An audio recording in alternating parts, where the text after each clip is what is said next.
Welcome, giant lizard bugs, fake scientists, and Rip Van Doctor, to episode 386 of an Unearthly Podcast, streaming live on the 20th of January 21, and featuring the Leisure Hive, written by David Fisher and starring Tom Baker as the Doctor, Lala Ward as Romana, and John Leeson returning as the voice of K9. I am Bill Sylvia, the Man in Black, and with me are Randy Ronson McCulloch, The taste, the texture of Babcock Hall ice cream. Mad Matt Winchell, Mountain Dew Melon. and Thomas Fireheart. You thankfully avoid the Doctor Who equivalent of a clone saga.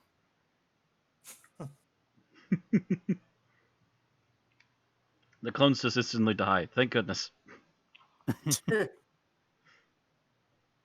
Now, if George Lucas could have learned a lesson. Is the Timeless Child a Doctor Who clone saga? Bad Bill, sit down. Go sit in the corner. Go put the cap on and sit in the corner. Is it You the know what you did. Is it the corner with all the logs so it gets set on fire? No, it's just the dunce corner. Ah, drat. How's everybody's I week put my been? lighter away. Not too bad. I mean, it's kind of weird because at work lately things have shifted from the weekends being the busiest to the weekdays. So on Tuesday I was fucking flat out, and I also offered to stay an extra hour because they were down like one or two people. And was like, I was very surprised that I did not get to bed before midnight because I was fucking out of it on Tuesday. The weather can stop anytime soon. I'm sick and tired of shoveling. Well, Matt, it's January. Yeah, Randy, we had a green Christmas. Yes, I know. That being said, I hear that in the 40s we had a green Christmas then too, and matter of fact, an entirely green winter. I'm used to not getting the bulk of the snow until late January / the majority of February and early March. So It's so it's back to normal for you. Once it hits winter, it's like we get month off, month on, month off, month on. And you can roll and you can flip a coin onto which it's going to be starting with. So either we'll get dumped on in December and get nothing in January, or we'll get nothing in December and dumped on in January. We've been getting dumped on, and while at least it's not like a heavy amount, it's been a low amount that's been constantly frequent, so it's been constantly annoying to have to head out every other day to keep cleaning everything so people can get out of the driveway. You ever get dumped on in October and then it melts and tears down all the power lines? Not dumped on. We've maybe on a rare occasion had a quick little spree that gave us like an inch or so, and then it melted before trick-or-treating. Or freezing rain. I remember coming home Halloween one night to just sheet ice. That was back in the 80s. That very rarely happens, but it has happened. We had that in like I think I want to say March or something like that while I was still in Madison. No, this was in October. I'm just saying that I've witnessed the same thing at a slightly different time, and I actually got called into work that night because one of my coworkers slipped on their front step and cracked their skull. I saw one of my friends damn near kill himself once.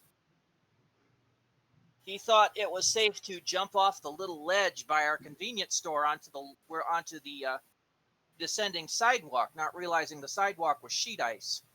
And you know that comedy Pratt thing where the legs go flying up into the air? Zoop! Yeah. That actually happened.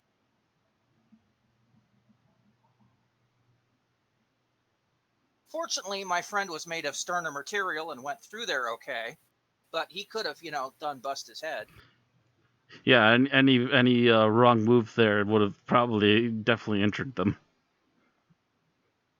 This is the same friend who walked into my mother's kitchen one time and went, "Ooh, peppers!" Oh, and ate the thing that tried to melt his mouth? Yeah.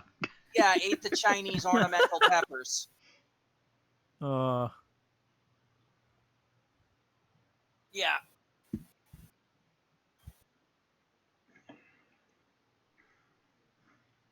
But Aaron's work is up in arms.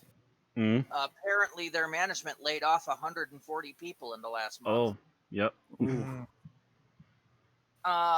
This does not come as a surprise to me because they hired 100 and some extra people When they're to in high work. demand, yeah. That's what I was wondering, because didn't they make medical supplies? Mm-hmm. Yes, including ventilators. Mm-hmm. So it makes sense that they would have needed a lot of people temporarily and then didn't need them anymore. Correct. Yeah, things have started. Things are still not great, but they've mellowed out. So yeah, we need to drop people. So yeah, that doesn't surprise me that they're laying people off. But yet these people are like, "Oh, I thought this was a permanent job," and they're going to the union. It's only permanent as long as you can, as long as the business can make the money to keep you on. That going to the union ain't gonna help them any. But Friday was interesting. They might get nice benefit packages on leaving, but that's not gonna stop it. But Friday was interesting. Aaron took the day off work. We ordered from Outback Steakhouse for delivery and watched TV while I downed a 22-ounce porterhouse steak for my birthday. Oh God, I love steak. I really do love steak. I only get it once a year on my birthday, so I was feeling kind of depressed because usually we go to a local steakhouse, but with the health crisis ongoing, we're not going to go out to eat until we can get the vaccine. So yeah. Which now that the orange turd is out, there might be a chance of that happening a lot sooner. it depends on how fast they can get. Yeah. I don't think he really had a say on how fast it happened. It's a matter of how fast they can get it done and how fast they can make it. And how many stupid doctors on the east side of Wisconsin decide to spoil whole batches of the vaccine? That too, yeah. Has some real geniuses over there. Oh, yeah. Oh, no, he did it deliberately because he was an anti-vaxxer. Oh, for Frell's sake. Yeah. I feel like that should get your license revoked. Yeah, I think it pretty much did. He's looking at jail time. But, it's one thing to have that belief and preach it to yourself. It's another thing to deliberately spoil batches of this stuff and then try to distribute it like it's actually working. Yeah, is that even considered anti-vaccine at that point? It's just the guy literally ruined it, and it's like he's trying to spread the disease further. Yeah. And is it? And you hear that and you go, "Wow, it's no wonder Wisconsin's a disease hotbed. If we've got people that think like that."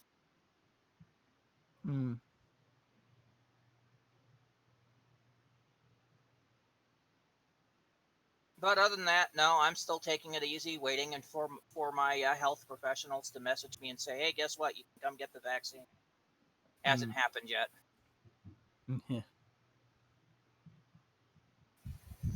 Drinking my Crystal Light, which is currently ice cold in my windowsill because it's like 6 degrees outside. Oh yeah, it's a nasty piece of work, and I had to go out there for an hour to clean more snow. I do like it when it's cold enough that I can just use my windowsill as the windowsill by my bed as a refrigerator. It does make things expedient for getting a cold drink, does it not? Oh yes, it does.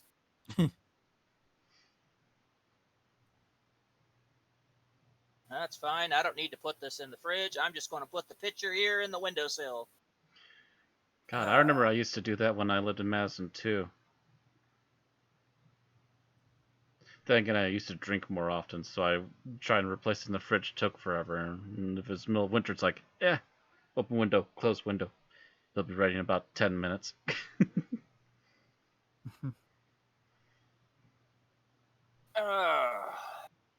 So Aaron and I have been experimenting with our CRISPR trays that we got for Christmas.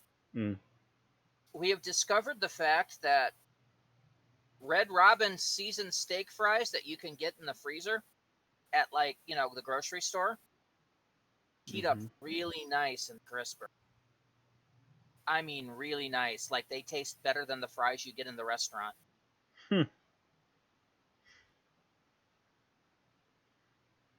I had one, and I'm just like, oh my god. It shows it kind of shows that if you have the right materials, you can do anything better than the people who actually make it. So I was very surprised today when Erin, usually who just has like breakfast or something on her way to work, decided to have chicken sandwiches and fries. And we sat there and we ate and we talked and just like, oh, fries.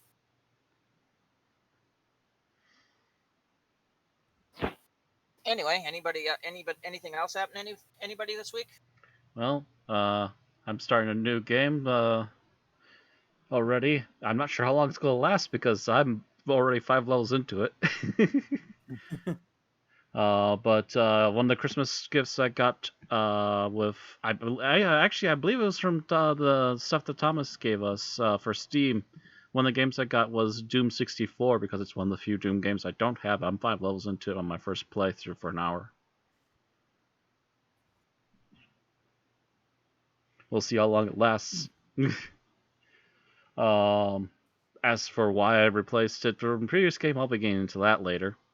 But it's been a constant pain. I'm trying to think if there's anything other than that going on over here lately. I think the only other thing that's on the schedule list is trying to figure out which weekend I'm going to be going by my sister's for my birthday. Also, be nice to know what on earth we're going to order food from because I think some of my favorite places up there are not easily accessible right now. Not without a delivery app. I guess I did finally, like, I forgot I'd ordered it, honestly, but like I ordered a Splatoon theme Switch all-in-one carry case where you can carry like controllers and all that in it. And like, it's funny because it shows that this must be like something that retail-wise is only sold in Japan, because there's like the only predominant amount of English on the box is a sticker on the back. So whereas most of the other text outside of the Splatoon logo and the Nintendo Switch logo is all Japanese. So it's like, okay. Happens I guess with some that's one materials, way to I get guess. around it. Yeah, it I might guess just be not one. It might just be something that was very small numbers, so they just left all the languages on it. Yeah, it'd be like it's a My Nintendo exclusive, I think, at least outside. Like the guess is like it's a My Nintendo exclusive outside of Japan, whereas within Japan they probably sell it retail. Yeah, the Switch is definitely around to stay. That's for damn sure. Oh yeah. I heard in Japan it still outsold both of the consoles that came out this year. Oh yeah, it's outselling all the Wouldn't surprise consoles. me. The only thing at its level is smartphones and PCs. And even though the new consoles aren't doing great, the Xbox is actually doing like twice as well. Does both consoles include the one that isn't available that they seem to just not be making enough of? If you're talking about the PlayStation, they are making enough of them for over there, but they're just sitting on shelves. Or it's like in other countries, it's just a matter of scabbers buying a ton of. Yeah, in countries like here, scabbers have been buying them off the shelves as fast as they can, trying to hike the prices. Not that that's going to be working for them for much longer. Oh yeah. But over in Japan, the PlayStation has actually been sitting on the new PlayStation has been sitting on shelves. A lot of people over there are pissed off at some of the stuff that's been going on since Sony PlayStation moved over to America a because it's been harder to get games on there, etc. Oh. Not to mention some of Sony's more restrictive practices. Yeah, now that we switched over to an American company. Well, like, even then, it's also just, like, there aren't, like, a ton of games out for it. And even though it's backwards compatible with PS4 for the most part, it's still, like, I mean, if you've got a PS4, you're set. Especially because a lot of the games that are, like, early PS5 are also available on PS4 anyway. The new Xbox is So- backwards compatible with PlayStation 2. That's legitimately a thing I've been seeing, is that people have been at least slightly modding the code in them, and they're very easy to do, and you can play older PlayStation games on it. As long as you got the CD. Do you mean PlayStation games or earlier Xbox games? Earlier PlayStation games on an Xbox. Ooh, that's going to cause some lawsuits. Like I said, it's been very easy for people to code them to do it. I don't think it's built in naturally. But apparently a lot of people in Japan very quickly caught on to, oh, I can just play all my old library on here as long as I just do this. Whoops. Kind of says something when Xbox might have a better reputation in Japan now than Sony. It kind of does, and it's kind of frightening. I mean, hell, Nintendo's, like, not necessarily buddy-buddy with them, but are, like, willing to work together now, so it's kind of weird that, like, Sony's the odd one out. Well, both you know, the last two generations of consoles has been Xbox and PlayStation head to head, while Nintendo does its own. Yeah. Well, Nintendo doing its own thing has actually landed them in a very good spot now. Yes. It has. It's given them a console that's also technically a portable, and the Japanese love both. Mm-hmm. Well, that's the thing. They all ceded domination of the portable market to Nintendo years ago. Mm-hmm. Yeah. I mean, Sega tried to compete with them and they failed. Sony half-ass tried with the PSP. Very quickly gave up to go to Vita, and then even then still gave up, even though there was an indie market beyond the lifespan of the Vita. And Xbox never bothered. Yeah, and Microsoft has never bothered. And now, you know, they've gotten the Switch, which is the greatest thing that you can get because it's the same damn games. You can just pick it up out of its dock and take it with you. And best of all, it's also technically physical medium, and it's a little tiny cartridge, the same size as a dual screen cartridge. But you can play and you don't have to Doom worry on about and you don't have to worry about it installing onto the console off the disc. Mm-hmm. Like other consoles are doing for some stupid reason. That's another thing. I can't remember if this is right or not, but is there like extra space on the cartridges so that they can get the updates? I'm not sure if there's extra space on the cartridges or in the Switch, but there are some because there are updates. Mm-hmm. I know I've had 2 or 3 updates for Breath of the Wild, and also, Thomas, did your microphone just completely change? I think your microphone, like your audio levels, like completely changed out of the blue. Oh. I'll double check your microphone, but yeah. Oh, yeah. Just a sec. Yep. Um, his microphone must have disconnected or something. But anyway, let's while they're doing that, let's get on to tonight's show, shall we? Mm-hmm. Tonight's show, we've got birthdays, we have a tiny bit of news, we've got quite a bit of geek talk, and then our episode summary, our review, our final thoughts, and our ratings. Yep. So, going to birthdays. First birthday was on the 14th of January, the day after our last podcast. And that's the birthday of Gemma Redgrave, who played Kate Lethbridge Stewart, the Brigadier's daughter, from 2012 to 2016. She turned 56. The next day was the birthday of Richard Franklin, who played Mike Yates. From 71 to 74, he turned 85. 18th saw the birthday of Christopher H. Bidmead, script editor, from 81 to 82. Basically the main script editor until Eric Sayward took over. He turned 80. Okay. And finally, today, the 20th, sees the birthday of Tom Baker, the Doctor from 75 to 81, and whose episodes we've been reviewing for the past 3-4 months now. I was going to Something say at like least that. last several weeks for sure. He turned 87.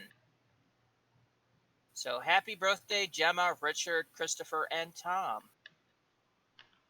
All right. So there's no new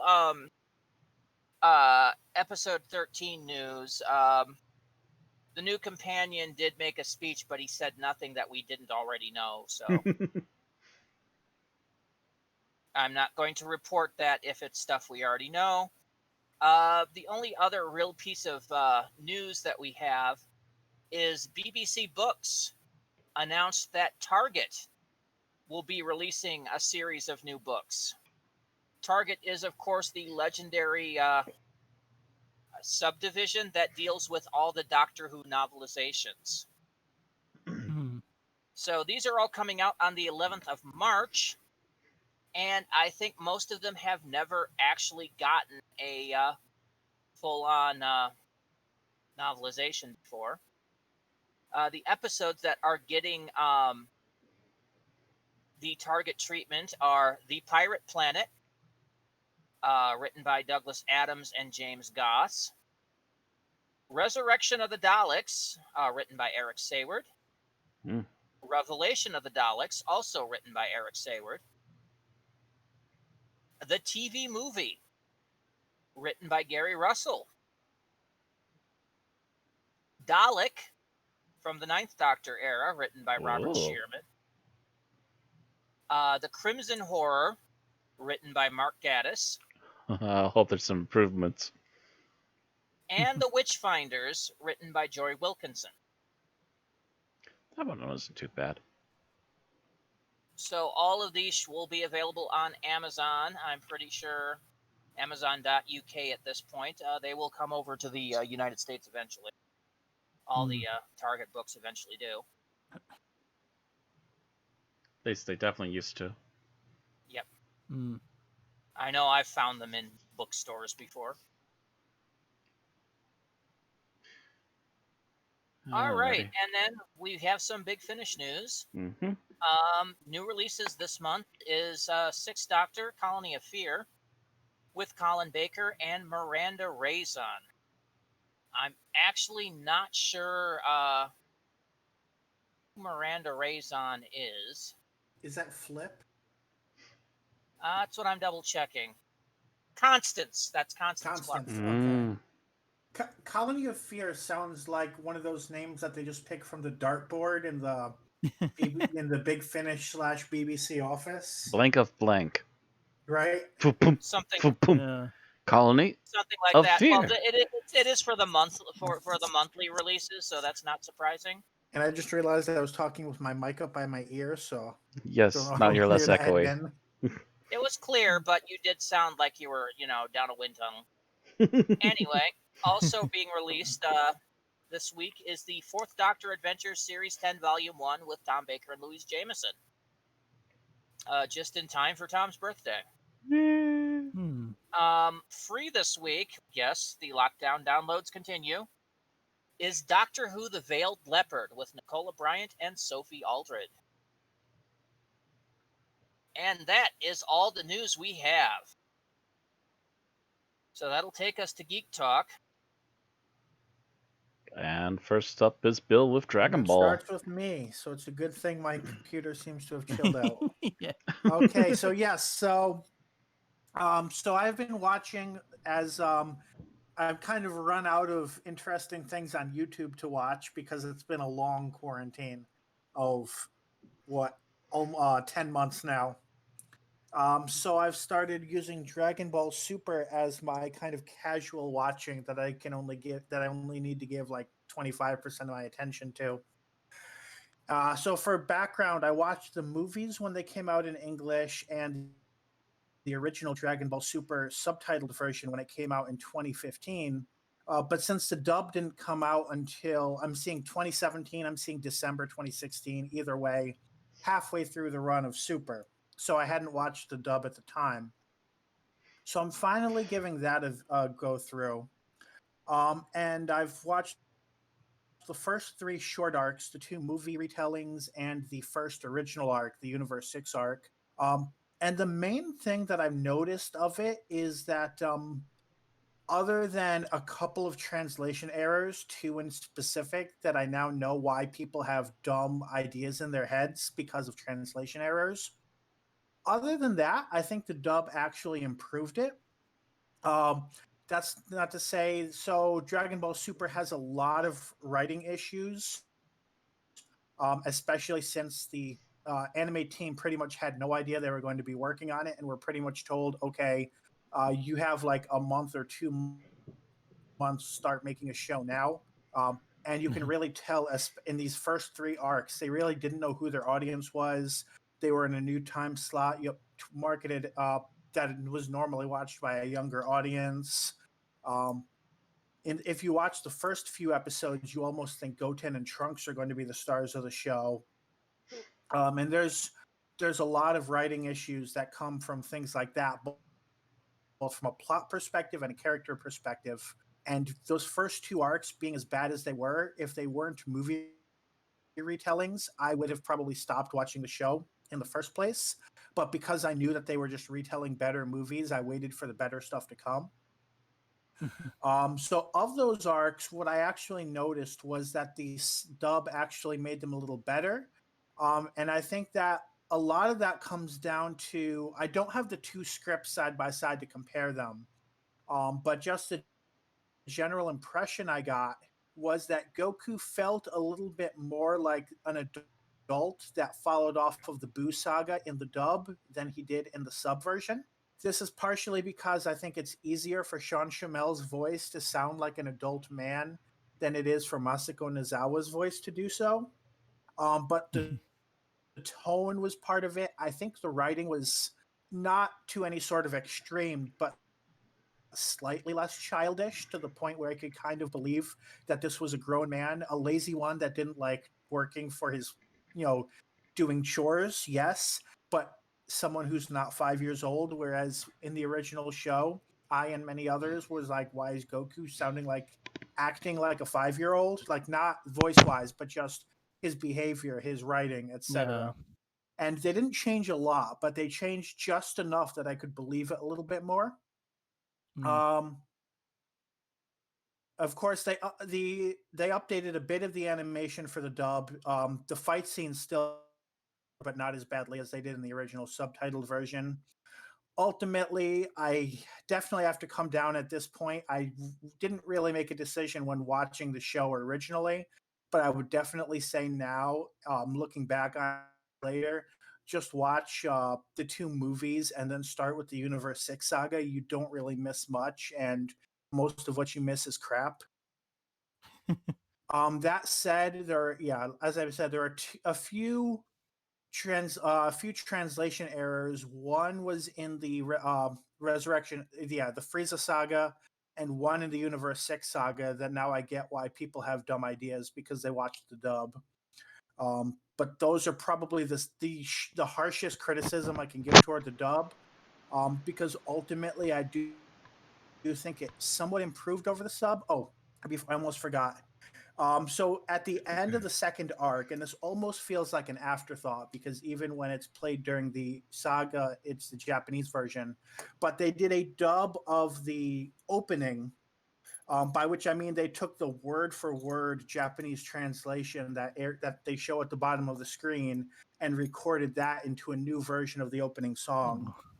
And it is just very cringeworthy. I can understand they tried their best to replicate it. But for one thing, Japanese grammar and English grammar are not the same. And starting a sentence with "come on" is a lot less powerful than starting it with "kami," in terms of the meaning of the sentence. It's partially just the cadence of the words is different when you write in Japanese and then you try to say the exact same thing in English. And ultimately, it just comes off as a much more low energy, a much less interesting version of the theme song. And I think for people who watch the dub, I can understand why they dislike Chosit's Dynamique. Whereas I still think if you watch the sub first and you hate that song, you're crazy. But if you watch the dub first, I can kind of understand why you might hate that song. It kind of sounds like how it reminds me of the OVA for Record of Lost War, because they did try English versions of those openings and closings, and it's not horrible, but something feels wrong about the English version. Something If just anything, generally that's feels kinda off, what and I I think feel they like. actually slowed down the music so they could actually get the dialogue in. And that's kind of how I feel with this, where like I want to say it's like bad karaoke, but it's not. In that the singer is on tone, like they're doing their best to match the same notes as the Japanese. The problem is literal translations of songs don't work because songs Yeah. rely so much on cadence and the amount of syllables and Yeah, putting the more powerful words in different places. And when you do a literal translation between two languages with completely different syntax, it just doesn't work. see, Yeah. the only band I know of that's gotten away with doing Japanese and English is Sekima, and they are the originators of their own music, so they probably rewrote it on purpose to make it work for the I English would bet. and Spanish versions. They are multilingual, these guys. They're crazy, and they're I was really gonna say, good. I know that some pop stars have done both English and Spanish versions of their songs, and that works if you rewrite it with the same intent but Yes. new sentences. But you can't just Yeah. use a literal Yeah, translation you just because you're can't going to do the screw up literal the rhymes. You're translation. It going to just screw up kind of feels everything. like, Yeah. That just makes me think of like Dragon Ball, because I'm pretty sure with Dragon Ball, at least with the opening, it feels like they put new vocals over it. But I'm guessing it's less bad because they were probably like, okay, let's just add dialogue that fits and not try to do a literal translation of whatever I the do hell this not song remember is. Dragon Ball having an English opening, but I I could don't be recall open. It either, but does. it's been a It long does. time, so.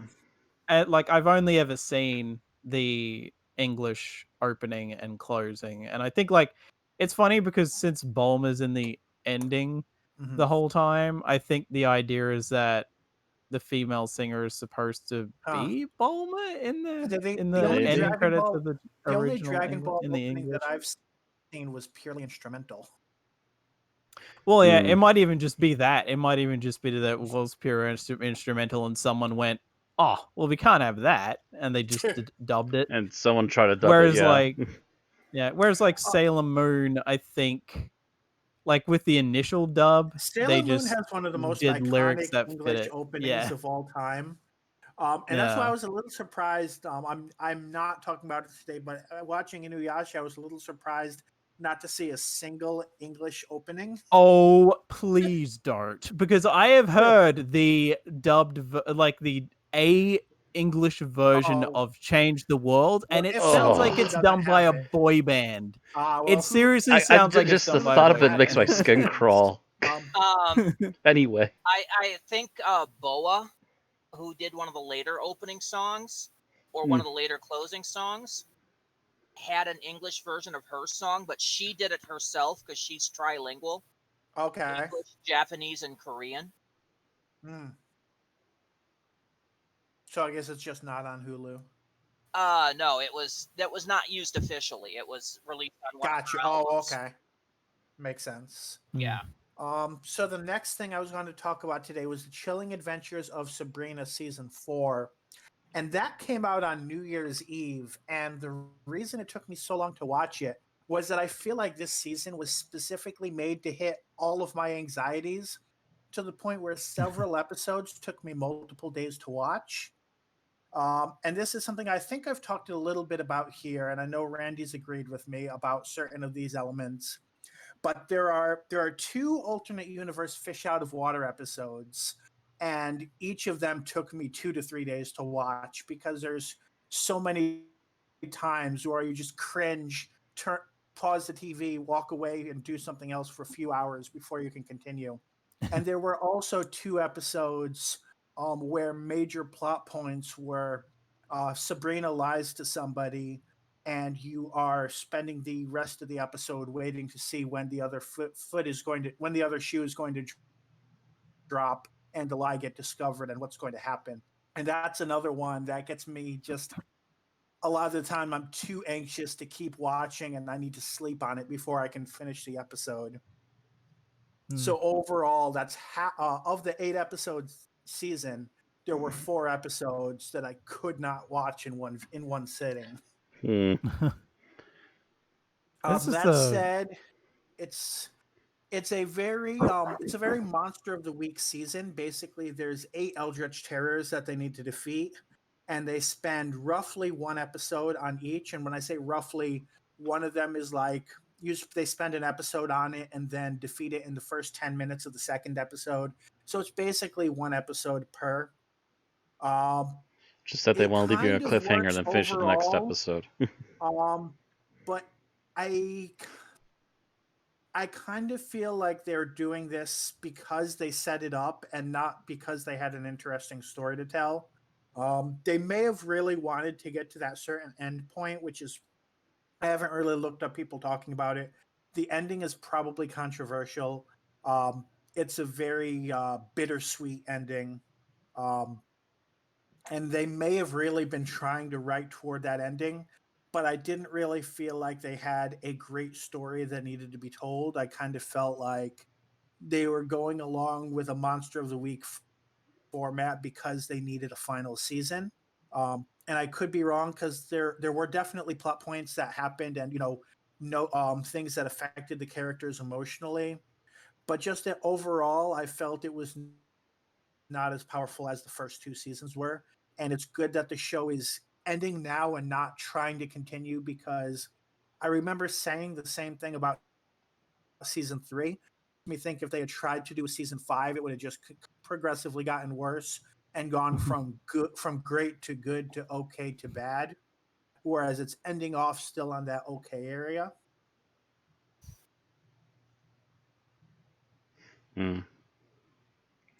Well, Yeah, better to end okay than to be forcing it until it's just in the ground. Yeah. This show was originally intended to be a companion series to Riverdale. Right. Which I've never watched, so I really can't comment on that aspect of it. But which was basically a darker version of, Archie comics. Yeah. I hear it's supposed to be a darker thing than that, but as far as I'm aware, that kind of petered out after 2 seasons. Yeah, I think they mentioned Riverdale a little bit, but I don't think there's any explicit crossover, or if there is, it went over my head. No, that's because it got changed. It's its broadcast. Yeah, but I mean, that's for sure. But I mean, even Buffy and Angel crossed over a little bit after they were no longer broadcast in the same studio. So yes, but it wouldn't make it completely impossible. But they started together before Buffy changed networks. There were at least a season or 2 where they were. But yeah, I remember them mentioning Riverdale. Maybe they played a sports ball game against them or something. But that's really the extent of it. Yeah, this one got changed while it was in production. But that might have, originally the original creators were probably going to do more massive crossover stuff. Possibly. But then basically Netflix said no. And so they're like, now what do we do? Okay, we'll do this. Yeah, they might have intended somebody to have a love interest from another town or something.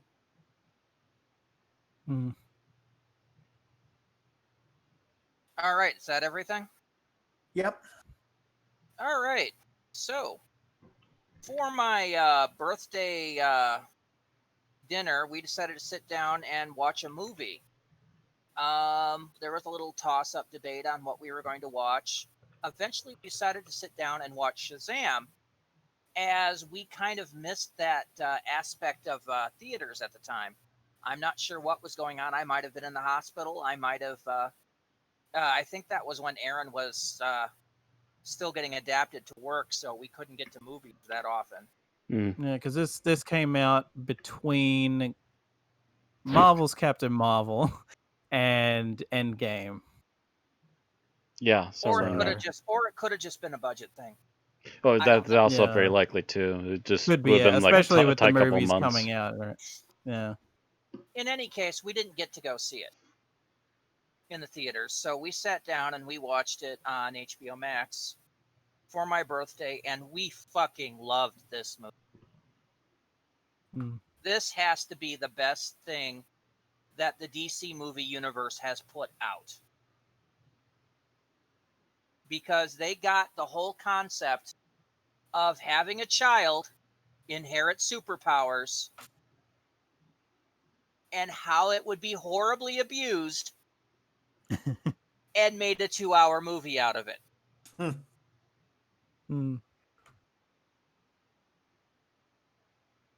So basically, it follows the basic plot of Shazam, / Captain Marvel. Billy Batson is a young orphan who one day basically gets teleported to this realm with this wizard who basically transfers his powers to young Billy. So that whenever he says the word Shazam, he turns into an adult superhero. There are a lot of references in this movie. At one point during a fight in a mall, he gets knocked into a toy store and takes a step and hears a chime and looks down and he's standing on a giant keyboard. Of Yep, course.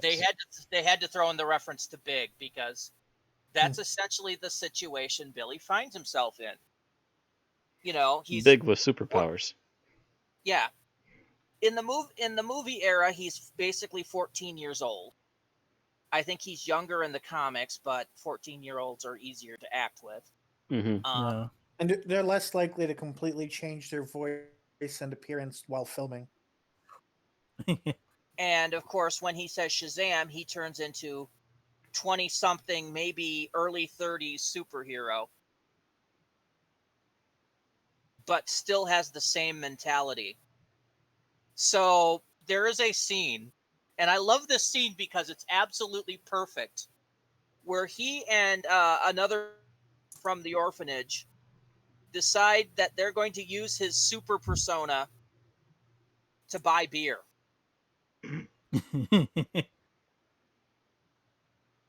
I never understood how he's supposed to have the wisdom of Solomon and then act like a 14-year-old.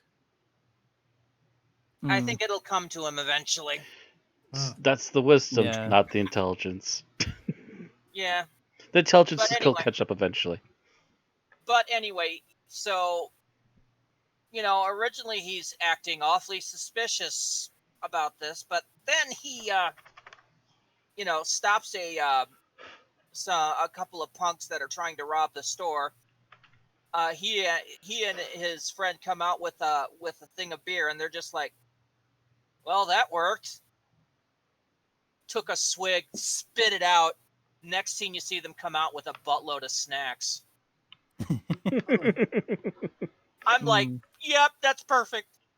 That's absolutely perfect."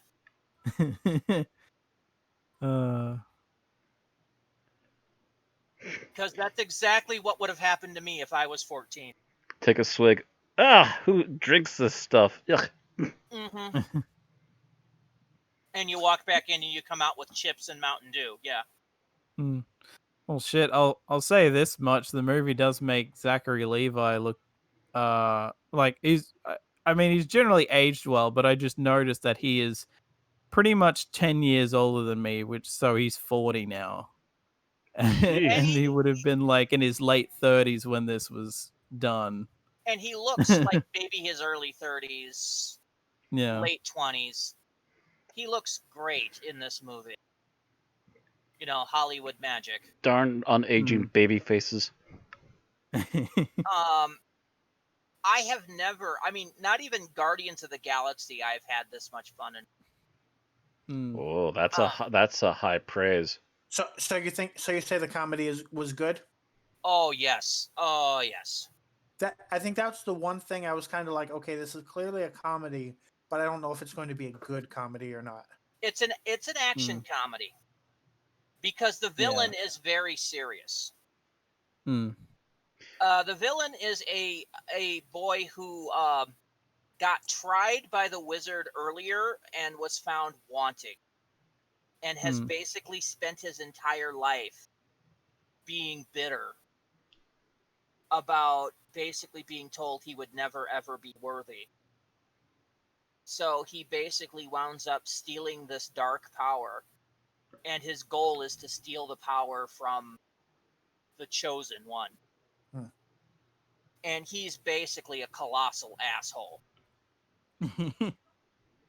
But he plays it very kind of grim serious. It's a cheesy role, but he plays it serious. Well, that's basically how you make it work. Look at Flash Gordon. Yes, and even there, Ming was still over the top, and that, but he manages to take this and make it believable.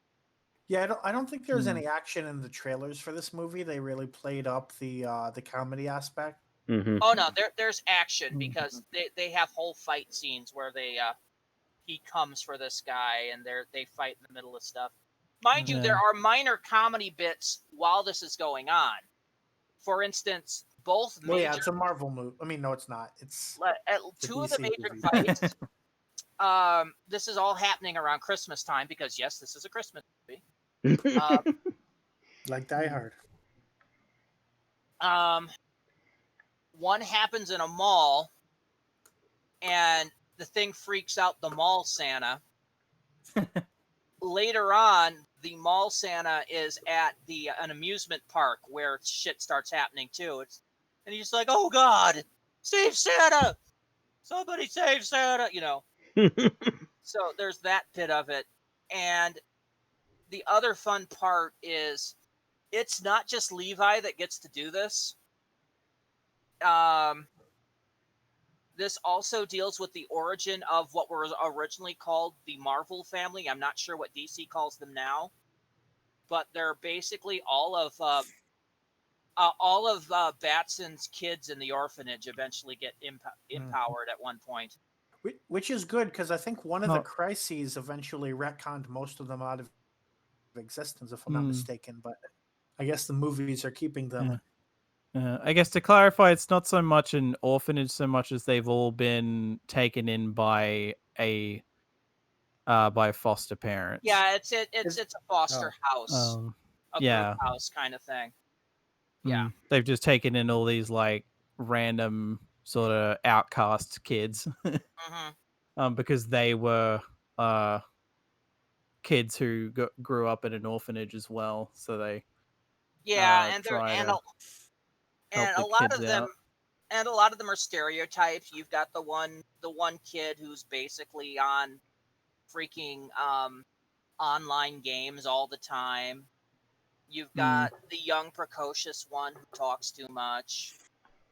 The one that becomes Billy's best superhero, a superhero fan. So when they get up to the room, he shows them like a bullet from Superman's. A bullet that and got crushed, and like a batarang from Batman. So that's kind of cool. And it's also smart because they reference that those heroes exist, but they don't have like images of them. So if recasting happens, this movie still works, and it doesn't date itself. Technically, Superman makes a cameo. Yeah, but you don't see his face. No, you don't see his face. You just see the suit. I remember Aaron going, "Is that?" And I'm like, "Probably not. They probably just got a stunt guy to wear the suit." Yeah, I think it was a stunt double because they couldn't get him for the day. And to be fair, superheroes go through so many suits, they could just change the suit at any time.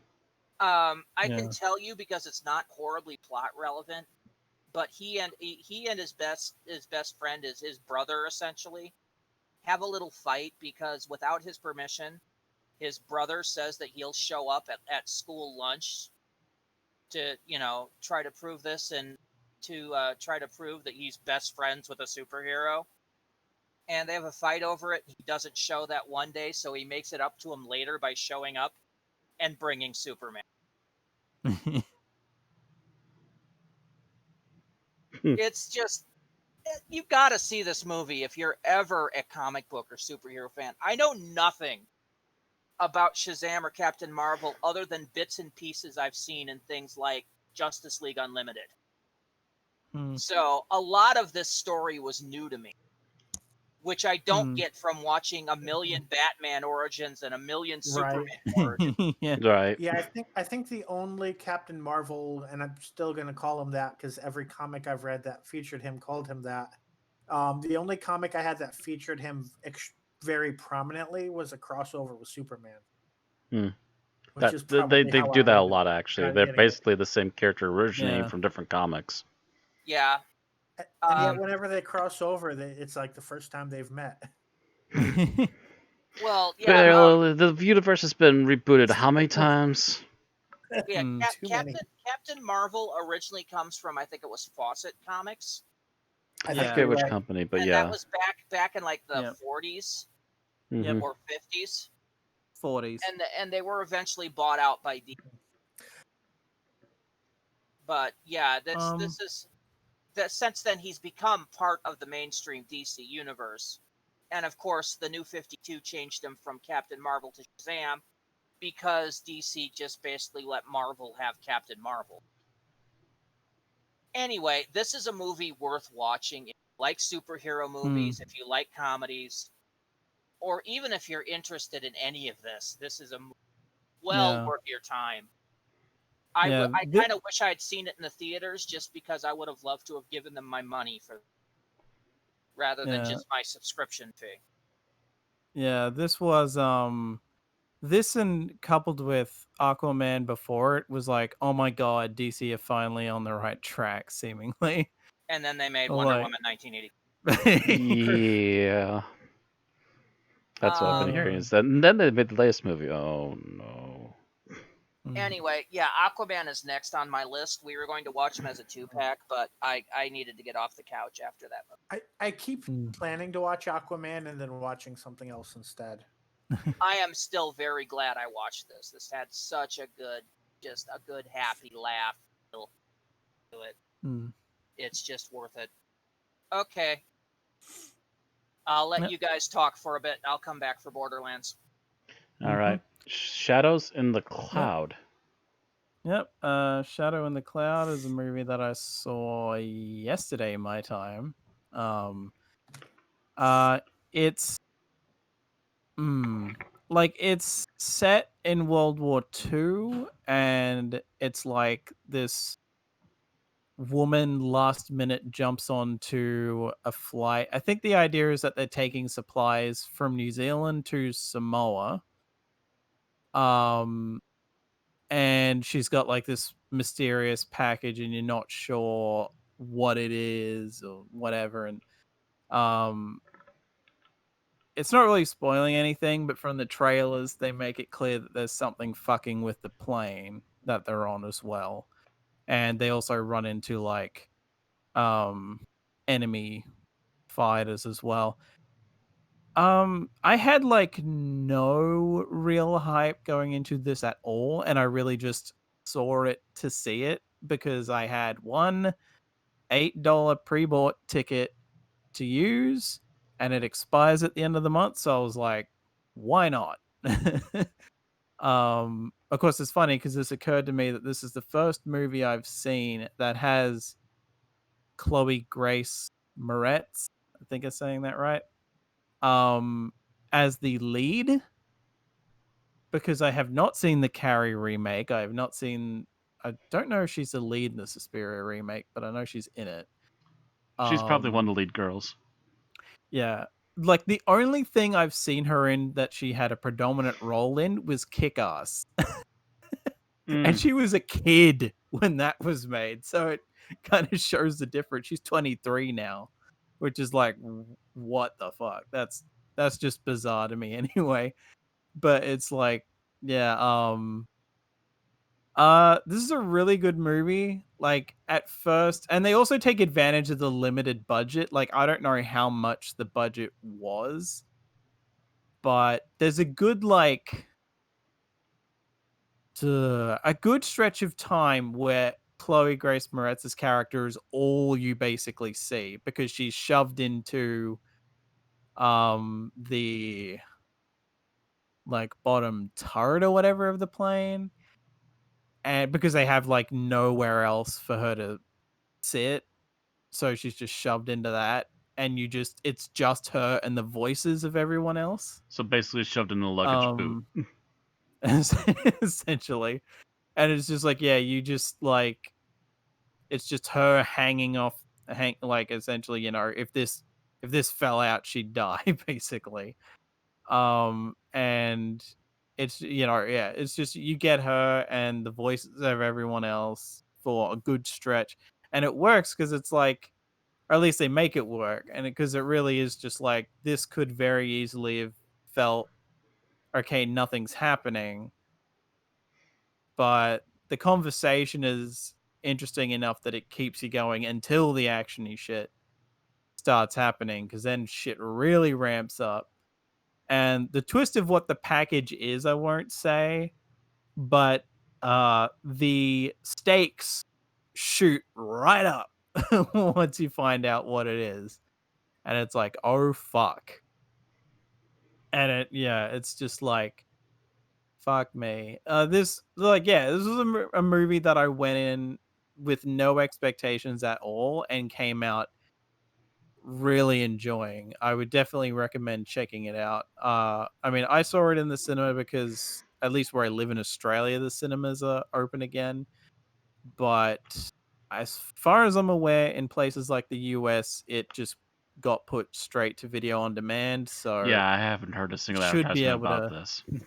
Yeah, so it should be possibly be able to be found online somewhere legally to like rent Most likely.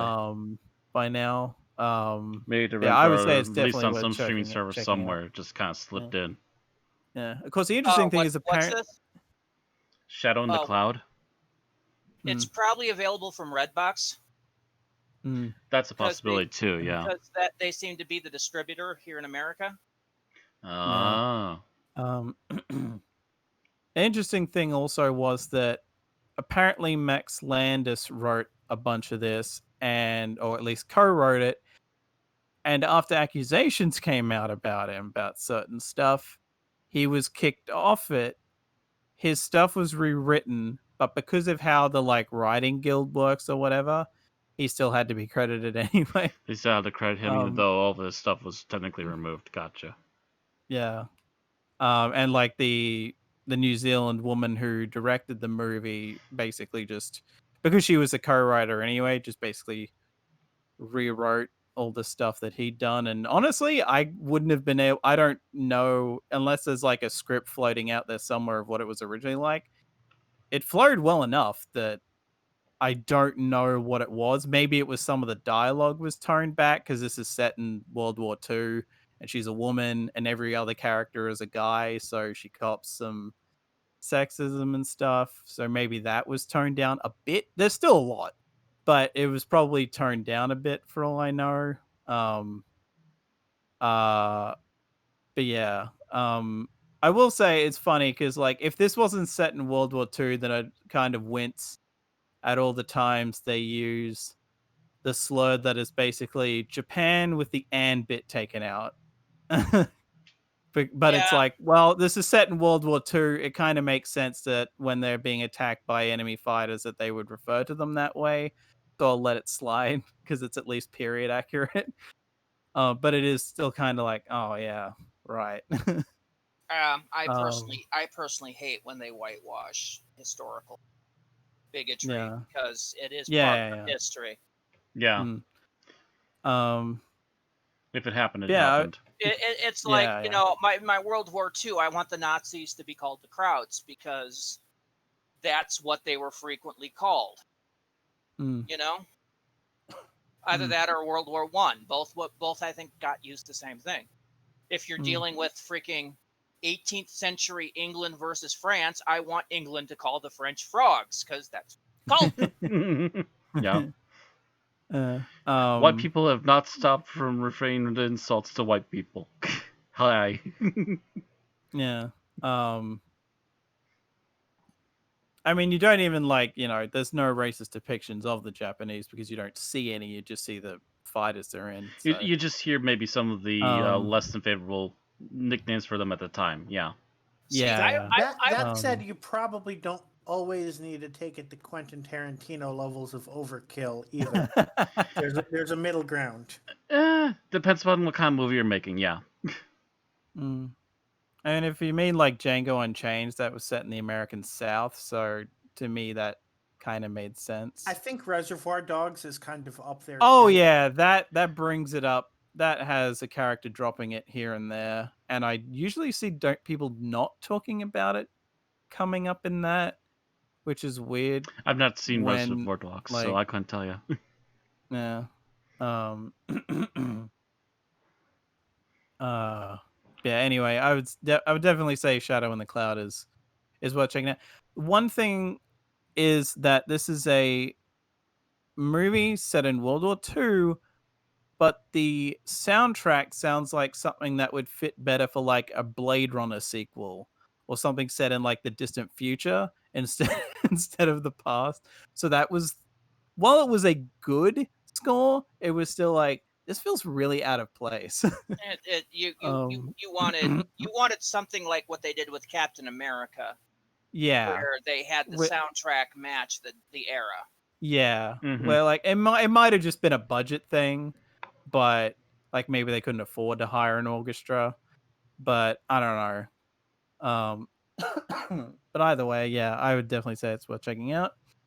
So moving on from that, last night I also finally finished the new Crash Bandicoot 4. It's About Time, which it's funny because like that title podcast. that title yeah the title can be worded like two times, like in that it's about time as in it's a good thing we finally got a new like traditional Crash game, but also it's literally about time. Yeah, they've done the same thing for a lot of Doctor Who. Wait, how is that possibly only the fourth Crash main fourth series game? fourth canonically. They basically are it's like, you know how like Halloween 2018 skips everything that came before it except the original movie. This is like that. I just remember counting they had they had at least 3 main series games and at least one racing game by the time I was in my second year of high school. Yeah, and I don't think they made anything after the racing games. This is a direct sequel to the original trilogy. There have been like a ton of games since, but this is ignoring all of that outside of the original trilogy. As far as I'm aware, there's the remakes, but I don't recall any actual sequels. And there's like Crash. There's Crash Twinsanity. There is Wrath of Cortex, which was the unofficial Crash 4 at the time, and that was a PS2 game. There's been a bunch, and some of them have been handheld exclusive. But yeah, they're handheld exclusive. I don't count already. Well, that's just it. The others were not. Anything after Crash 3 was not numbered. Yeah. So they technically get away with its name, or did you just write that down? Yeah, it's Crash Bandicoot 4. It's About Time. Right. They officially call it 4. Whereas if it's like the 12th game or whatever, just call it. Crash Bandicoot. It's About Time. Well, to be fair, again, it's Bill, they're trying to be canonical and they're eliminating extra weight. Clearly, they're not. They're just trying to fuck with everyone. I mean, it's better than what like Doom 2016 does. Oh yeah, don't get me started on Doom 2016. That was pissing me off earlier today too. It's like, why can't you just call it 4? Yeah, it's like the yeah. You know, I mean, even worse. Look at frickin' Street Fighter. I'm sure the new version of Street Fighter 2 is going to come out. But yeah, again, like canonically, any game after the third one was not numbered, except as far as I know. Apparently, in Japan, Wrath of Cortex was officially called Crash Bandicoot 4, but like outside of that, like they were not numbered since though, so they do kind of have a joke in it that's in like one of the trailers where one of these new masks that can fuck with shit is like how many times have you like encountered these idiots? And it's like 3. I was like, how many times have you fought these idiots? 3. Huh, really? Seems like more. So it's like they have I would like to a point out that joke. we've just spent 5 minutes just talking about the fact that it's Yes. technically later than the 4th game. Yes. So please move on. Beyond the title, please. Yeah, like it's a good game, but it's one of those things where unless you really want to go for completionist level, I would just say just mow through this as quickly as possible. Because like the story's good and all that, but I can tell you that there are some levels where my death count went up to 60 because I was trying to go out of my way to get certain stuff rather than just clear the level. And then it wasn't until like right near the end of the game that I finally just went, you know what, fuck it, and just tried to beat the level. And some stuff was just annoying because I wasn't as used to some of these new aspects they have. Like the new masks they introduce all control different things. There's one that can slow time down. One that can make certain elements of the level appear and like be either transparent or that you can or solid. One that basically gives you an infinite spin attack, but if you land on anything like a nitro card or a nitro or TNT box, you'll just die unless you've got Aku Aku. And the last one kind of works like a thing in some Mario games where you'll just shift to walking on the ceiling or walking on the ground. And that fucked me over a few times. But yeah, I would just like basically my summary comes up to the same thing that the YouTuber Kadikara said, where it's like just play it to play it. Unless you are absolutely anal retentive about being a completionist with these things, don't. Like just finish the game and leave it at that. Do not go for the completionist unless you absolutely want to, because it's apparently not worth it at all for what like little extra content you get. So yeah, I would say check it out, but yeah, be very casual with it because it's just not worth it to complete it. Yeah, that's all I've got to say on that one. So I guess next up is Borderlands, the pre-sequel. Technically, me and Randy are all in on this one. So we've been playing this with a group of 4 friends now for the better part of half a year. Yeah, about that. I actually had taken a look at when your first post was, and it was about 6.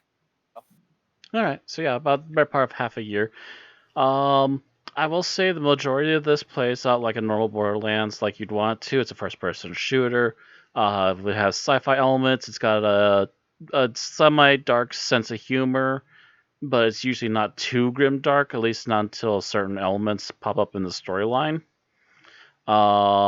Technically, the main focus of the plot is that you're you're one of like 5 different characters. One of them is technically always a side character, as the others are, except for maybe one, are technically villains for the main sequel, Borderlands 2, as I recall correctly. This was basically written as kind of a gap filler between Borderlands. It was written after Borderlands 2, but it was written to fill the gap between Borderlands and Borderlands 2 to let you know how you got from A to essentially, so it's not quite as jarring. Yeah, because there's a lot of stuff that we could tell you very easily by the end goes down, but you're not aware of if you didn't play this game. So it does tell some story elements that you would need to know to kind of catch up before you immediately start up on number 2. That being said, I'll say from my end of it, I enjoyed a good portion of it, but there was one frequent elephant in the room that kept being bothersome while we were playing it. We'll probably get into that very shortly, but for the most part, it still is a fairly solid game. Although another solid shooter, lots of good loot. The only other thing other than the big elephant is I feel like some of the baddies are a little bit bullet spongy. They threw a lot of badasses at us frequently at certain times. Yeah, it was like normally you would get in a Borderlands game, you would get a wave of goons, a wave of goons, a wave of goons with a badass. Is how it would go for most fights. Here you would get multiple waves of goons and then multiple waves of badasses. So you would wind up with like 3-4 badasses on a screen at the same time. And yeah, that would get you kind of dead quick. Yeah, it got pretty ridiculous, and the team was frequently scrambling to keep each other up. One thing I will say about the writing is this was not written by the normal team. Mm-hmm. This was written by Gearbox Australia, and thus it has a very Australian sense of humor. It frequently pokes fun at topics like British colonialism, which you can really only do if your country is still technically part of the Commonwealth. I know if we did that in America, we'd just come off as looking like dicks. But yeah, there was a couple of quests where you would get this guy that would show up that would try to claim the moon for King Greg, and yeah, it's. And at one point they make fun of cricket. At one point they make fun of basketball, and everybody has an Australian accent, and they're all the secondary characters. All the new secondary characters have Australian accents, yes.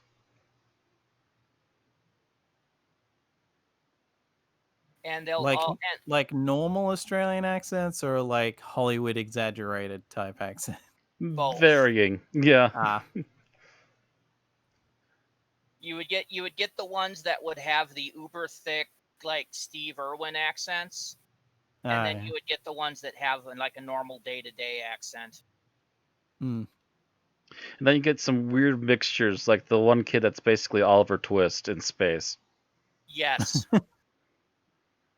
But he still has an Australian accent instead of a British one. Basically like the Artful Dodger, but yeah. Mm-hmm. Yeah, it's very interesting levels of humor in there. Other than that, like Matt said, it's basically your standard Borderlands game. You go to zones, you kill a bunch of people, you get loot. Mm-hmm.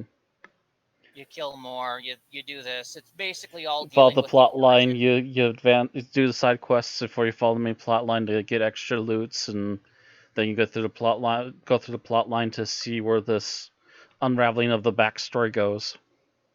Yeah, it's all about the origin of the character of Handsome Jack, who is the villain in Borderlands 2, the main villain. In particular, yes, it's about him. So you basically get to see how he came to power and how he basically turned psychotic. But yeah, there are some downsides. We had a lot of network issues when playing it grouped. That is the elephant, yes. It would... we're pretty sure by this point, because nothing else seems to match, but it would cause our network to bomb out. Yeah. Here. To name names really quick, I was a part of this group. Randy and Aaron were part of this group, and another person who lives in the same apartment named Barry is a part of this group. Every week, as we're getting ready to end things, just about every other week at least, Aaron and Randy's network would bomb out, and they're the only ones. Both me and Barry are sitting there going, oh wait, the others one just went quiet, look around. oh shit, they're no longer part of the team. Well, I guess this is the end for this week. We'll see you all next week. Bye. It was insane. And it would piss us off because we couldn't isolate the issue. Mm-hmm. It can't be a connection to your apartment because it's not affecting Barry. Correct, because he's on the same hub as us. Matter of fact, actually, wasn't during the last couple of times, didn't it even mess with your wireless? Like, you couldn't even get, like, 5G in there anymore? Yeah, I couldn't even get a connection on my phone. Literally whatever was going on would cause such a connection search that even their phones couldn't connect to anything. It was fucked up, and I still am not 100% convinced it's the game, but I don't know what else it could be. Yeah, you've even had a replacement of computers and everything. Yeah. And this is the only game where this would frequently happen, literally within an hour of streaming. Mm-hmm. And it would happen. It was like every day, almost at the exact same time. Just about. Within 5 to 10 minutes. Now we did. We're gonna see what happens when we tried Borderlands 2, but yeah. So if it turns out that this is just a false alarm, and it's something with our network, I mean, I now have Charter on speed dial to try to fix this issue, but. Mm-hmm. Again, I'm not sure, what else it could be. My only other issue is occasionally when you close the game or you crashed out of the game, it would not let you rejoin. You'd get fatal errors until you physically rebooted your computer. Yeah, I think it happened to Randy a couple times, and I think it happened to Erin once. Mm-hmm. Of course, when this happens to Erin, she gets super frustrated and starts swearing like a sailor. Yep. Which, while amusing for a stream for a little bit, is just like... Yeah, when she gets upset, she gets vicious. Make a sailor blush. But, no, other than that, I enjoyed this. This is actually like my third time playing this. This is my first time finishing it and doing some of the DLC, which is almost mandatory. Oh yeah, the DLC, which involves Claptrap, is highly necessary for the big final connection to Borderlands 2. Mm-hmm. That I've seen the beginning of Borderlands 2. That final cinematic is perfect. Yes, it pretty much ends you right where it began, right where Borderlands 2 begins. So within like a few days of it, at least. Yeah. So you basically that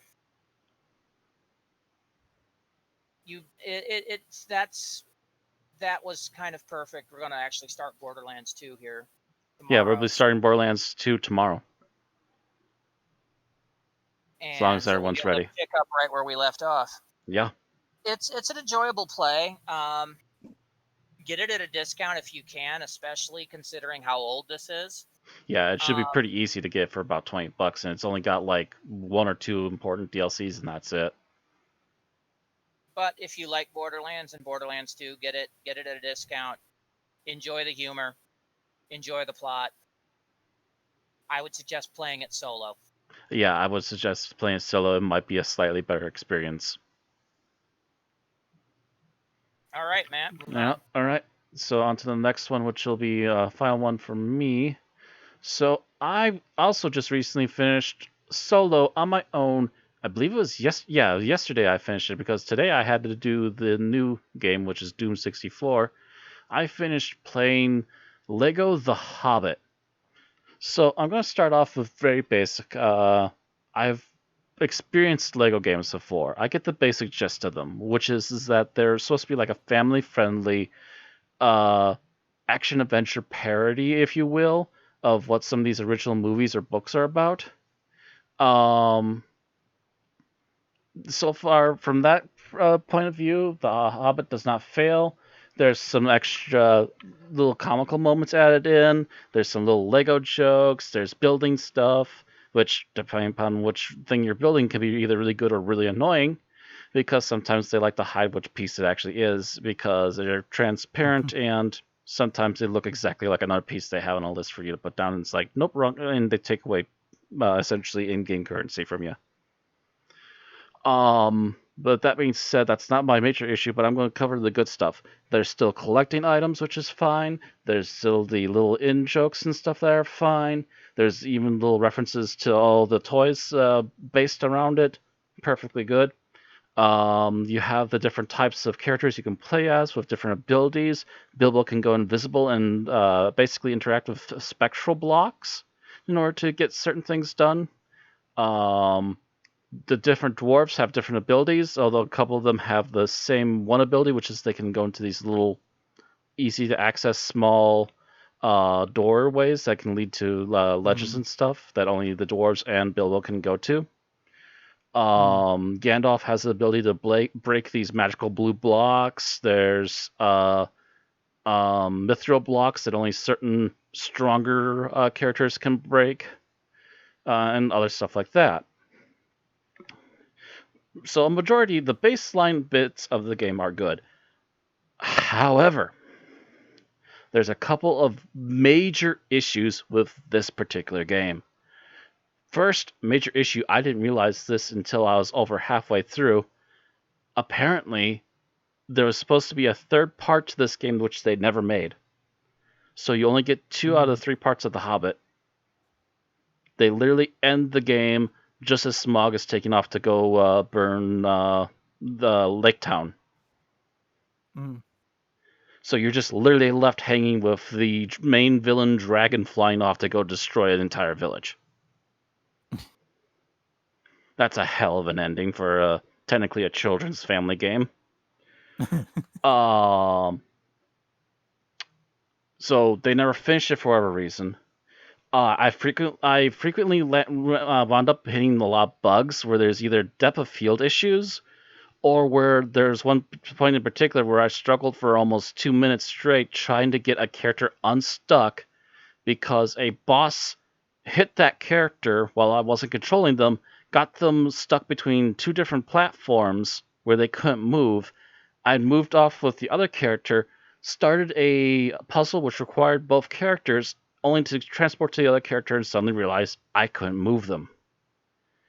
The way I got unstuck is it turns out that the second platform they were stuck between the two of, by accident, I hit the platform and it actually was breakable and the character finally escaped. And another major flagrant, there's 2 even bigger issues I have with this game. One is the boss fights. The boss fights, for whatever reason, are these massive one-hit kill fests. They even just slightly tap you. They don't even need to be actually swinging their weapon anymore. Their weapon accidentally taps you as you're running around them trying to avoid their attacks. You instantly fly off across the room and fall into an instant death gorge. Every boss fight in this game. All of them. And it's sometimes harder to figure out if they're actually trying to make a motion of that they're actually going to attack, or if they're just going to sit there and laugh at you, acting like the jerkish monster boss villains that they are. So there's a lot of issues with that, which cost me the ability to get the one of the things you can collect at the end of each level. So that annoyed me quite a bit. That seemed unfair, especially to kids that are supposed to be playing this game. Kids must be frustrated with this one in particular. But then the other one that really seals the deal on why I kind of dislike this game is that frequently it happened really badly in one other boss fight where it wasn't a smash them and hit them into a pit. There was a boss fight with the Necromancer, and you're supposed to, first of all, instead of the usual abilities Gandalf has, he's supposed to hit the B button and he'll pull up a shield to protect himself from attack. Frequently, it wouldn't do that, and he starts doing something else at random. Frequently, there's enemies in front of him. I told him to attack, and instead he's shooting a beam at something off screen that doesn't even get affected. It's like, what are you doing? The UI doesn't know what it's doing. And then you had to build these certain things after you block the Necromancer's attack in order to stop the Necromancer finally. And frequently, Gandalf will just sit there and make a shield instead because it's the same damn button. Even though the UI is blinking telling me that I can use the button to build something. I don't know why this game turned into such a hot mess, but now thanks to The Hobbit from Lego, I'm going to actually be checking their forums to see what if any issues are still ongoing with any of their games, because yikes. I've experienced multiple hours of joy with some of the previous Lego Star Wars games in particular. I had a perfectly good time with them. This one, however, whoa. I did not know Lego could get this bad as a video game. And yeah, now I'm going to be paying attention to what people are saying in the comments about some of these games, because that was a pretty abysmal overall package. The base game was really good, and if I was just there to play through the story, it would have been fine. I could probably even beaten the game in half the time I played it in, but I didn't realize that until it was way too late, and it really frustrated me and just complicated things. So if you're just there to play through the story, fine, but also be aware that you're only getting 2/3 of it. Yeah, I just looked it up, and this came out the same year that the third movie in the Hobbit trilogy did, which to me says that they were trying to get it out in anticipation for the last movie. And I'm like, just wait until the year after and put the whole thing in. Like, Well, they could have that easily would done make that. more sense. Or in fact, they could have just added the third one on as DLC if they wanted to. And like maybe curb the Or cost a even little just bit. yeah, or even just handle it like that newer King's Quest game where they just kind of release it in smaller, less expensive chunks. Yeah. So Well, like that after will the first movie essentially comes like out, your the first one, usual like what were they called? But yeah, they're like an episodic game like essentially. Telltale game side of Yeah, thing. Telltale. Yeah. Like a Telltale game. You could have easily done that with this. Not to mention, it's not like they didn't already have the script or the original book to go off of if they wanted to get ahead of the game and try and get things ready for it. And then when the audio came in that they could use, they just used the audio. They could have had a Well, lot of this yeah. already pre-planned, but the fact that they didn't get that third part out is like, what the heck happened? I mean, I know with Peter Jackson's stuff, he really works right up until the last minute. But I feel like at that point, and Well, this like even there then, was a lot there's of by the time he's in pre-production, it's pretty solid what they're keeping and what they're not. I mean, he doesn't waste time once he's got once he knows for sure what's happening. That's for sure happening, and it would be pretty easy to at least put out a dialogue version for Lego to use. Or again, yeah, they could have just gone, well, here's what happens in the movie. Or like, well, here's what happens in the book. So we'll just work on that. We'll just and work then on the when they book give version, us, and then when you're find out your movie version, we can adapt everything out that we can and then add your audio to it, and then it's officially tied to the movie again. Yeah, because like it's not like Star Wars where you have to wait for it to come out. Yeah. To know, or at least get a finalized script to know what's going on. Well, even then, Lego actually had like Star Wars sets of things that didn't actually appear in the movies because they didn't realize that was going to come out of the movie till the last minute. Yeah. So, yeah, like so Lego has an in on a lot of the details. Yeah, like the EA like movie tie-in games for the Lord of the Rings movies had changes here and there or whatever because they either didn't know what was going to get cut. And I think there are even like clips in it from the movie that are in no cuts of the finished film. Well, that are a like, lot of that wow. actually, a lot of those EA Lord of the Rings games, they actually did have the actors come and actresses come in and actually do dialogue. I've actually seen them, like they came in the studio, put on a microphone, and did audio for it. I have actually seen behind the scenes for those games. Speaking of which, I have one of them on my bookshelf. I should actually get around to that one of these days. Except for Christopher Lee in The Two Towers, for some reason they couldn't get him back to do some dialogue, so they had to get someone else to that actually doesn't quite surprise me. I think Christopher Lee was starting to kind of burn out and needing to travel a lot by that point, which is why they purposely built a set for The Hobbit where he could be there in Britain still, in the UK rather, and they didn't have to travel him everywhere, and that's what he preferred at that time because he kind of knew his health was starting to fail. Oh yeah. But yeah. Sadly, yeah. Now this is maybe paranoid about Lego games, so I'm gonna be very careful on what I buy. I hear the Marvel ones are still good, and I hear the Batman ones are still good. At least as far as I'm aware. But I'm gonna have to double check them now before I buy them when they go on sale again. It's a shame, but it takes just one game like this, and it's just like. Yeah, it also might have just been a thing of like this particular case. They were being made to rush it out rather than actually take their also, time to with be it. fair, maybe this wasn't in the normal hands either. I'm not sure. I'd have to double check who's Could behind be. it too. Might have just been a rush job by another group in the company and not your usual A team. Who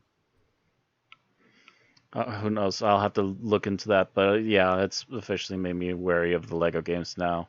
Anyway, Yeah. Moving on. Done with Geek Talk, so I guess we're going to the episode. Oh.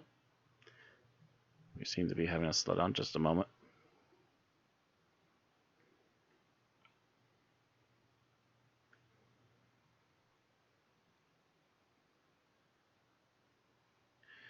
It's right at this point that everything just goes haywire. Okay, come on.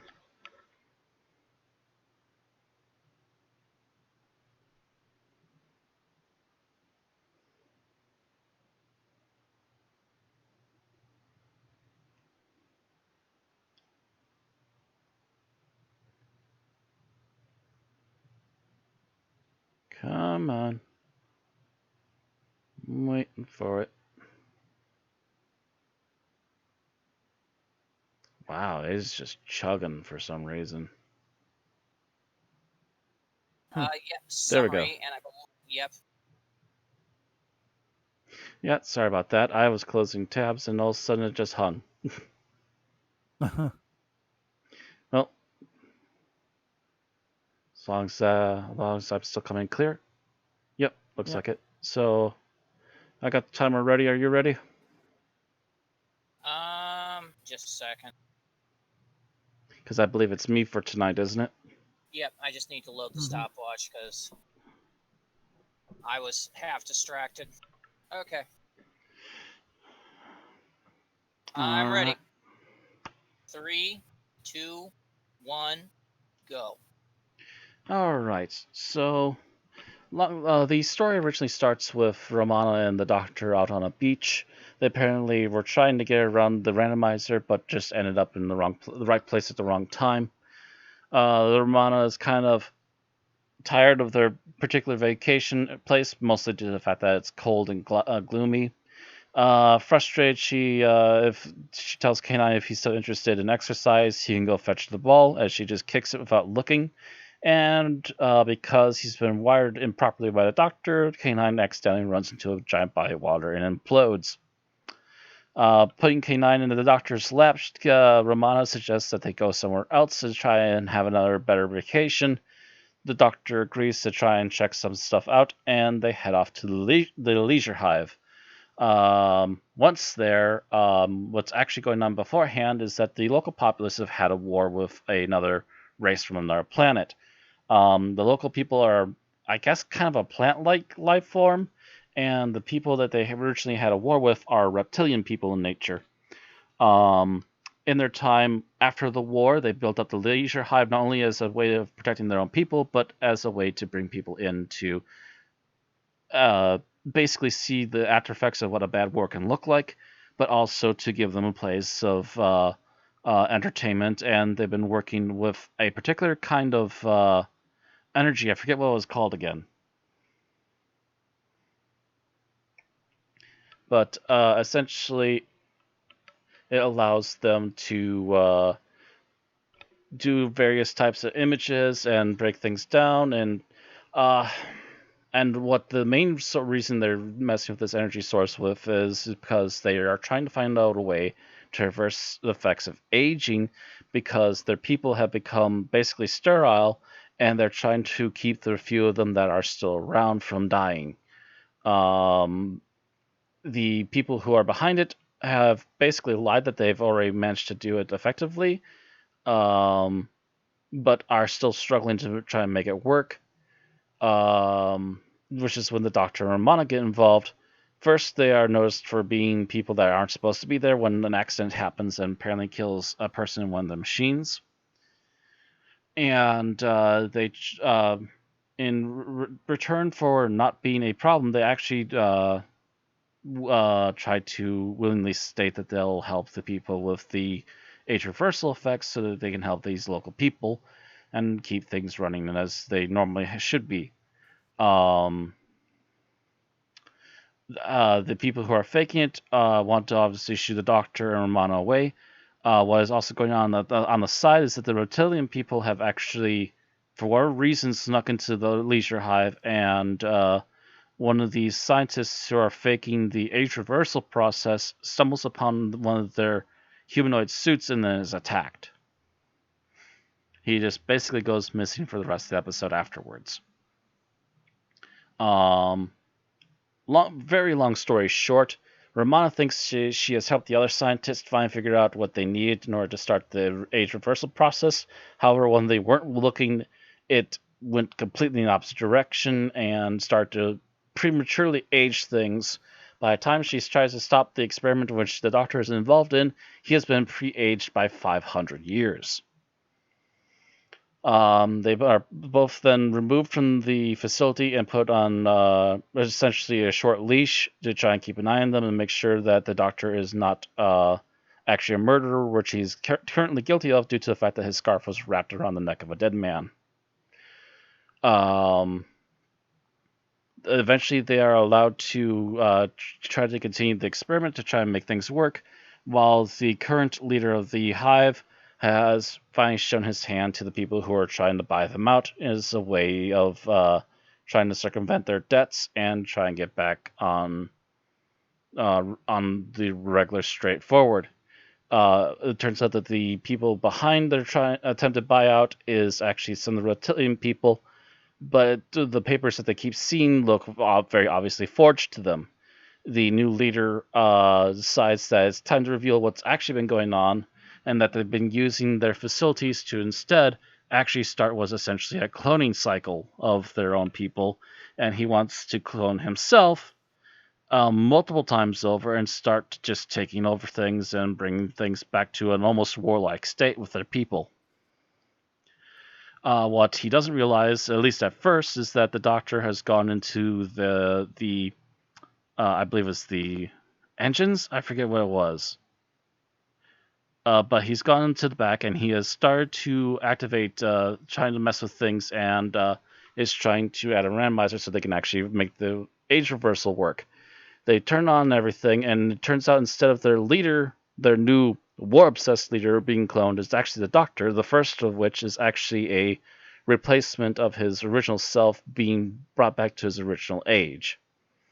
He manages to walk out with Romana. They manage to at the last second show up at the main facilities again, just as the new leader is trying to recopy himself.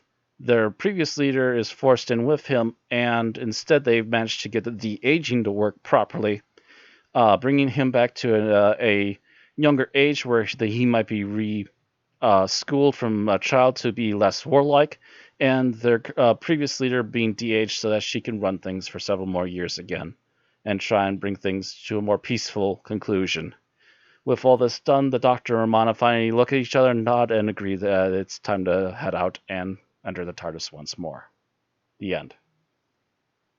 All right, you did that in 6 minutes and 22 seconds. About a second off, but yeah.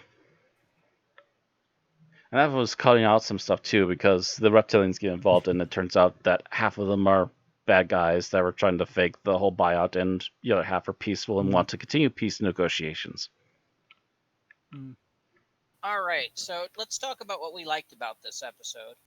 And Bill, you are first. God damn it. What can I say? My RNG likes rolling ones. So I guess I'm going to go with the fact that I like episodes that involve the time aspect of Time Lords. I feel like it's not in enough episodes, and I like the fact that time experimentation and even the expertise that the companion has, which is generally a rarity in Doctor Who, is able to come into play in the problems of the plot and things that need to be solved. So I like that part of it. All right, Matt. General thing I liked about it. Actually, I liked the aging makeup they did in this quite a bit. Oh yeah. I mean, we don't see aging makeup this good until like David Tennant's era. And for We see considering good this episode's aging makeup in age, David Tennant's era. what? I said we see good aging makeup in David Tennant's era. Didn't we? Yeah, I thought we did. Yeah, it's like before the CGI crap, like the aging makeup that they initially give him is actually pretty good. Actually, I was thinking of those stuff they did in Family of Blood. Yeah. Yeah, not talking about the crazy like Dolby version of the Doctor. I'm talking about the actual makeup. Stop with the CGI thing. I'm not talking about CGI. I'm talking about makeup. Yeah.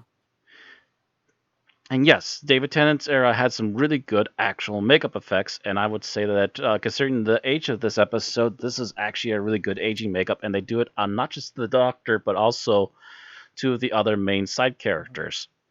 I had taken a couple notes that before I learned it wasn't my turn to do the review tonight, and my comment on that one was like, and after he comes out of the machine, we see Tom Baker without his makeup on. Actually, it occurred to me that he looked a lot like a Greek philosopher of some kind. Yes.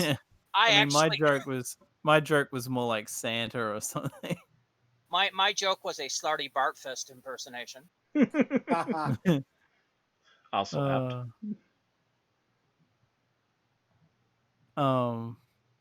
So Tom Baker comes out looking like Dumbledore, and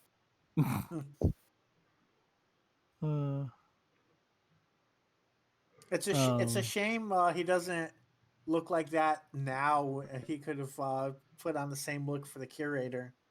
Yeah. So Thomas, how about you? What did you like?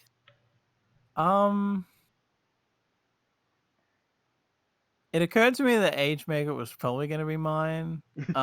So what I thankfully I did think of a backup, and that is that I like that as fanatical as the villain is, he doesn't go like way over the top with it. Like it's believable to me that like this is this. He's fanatical, but he's almost on a believable level fanatical. Yeah, he's not like, like over the top Hitler pastiche levels. Like although he does get near that almost a couple times. Oh yeah. But it is still like, he's not, he's not a mustache twirling villain, I guess is my point. He's which, I enjoy that sometimes, but this is a thing where like, no, this actually works. Like the portrayal of this villain makes sense to me. He's very much an opportunist, though. He basically throws the Doctor and Ramon on a bus whenever possible, and as soon as the current leader is in a weakened state that she can't do much, he immediately just tops at the chance to start running at a mile a minute. Yeah, it's like he's generally been waiting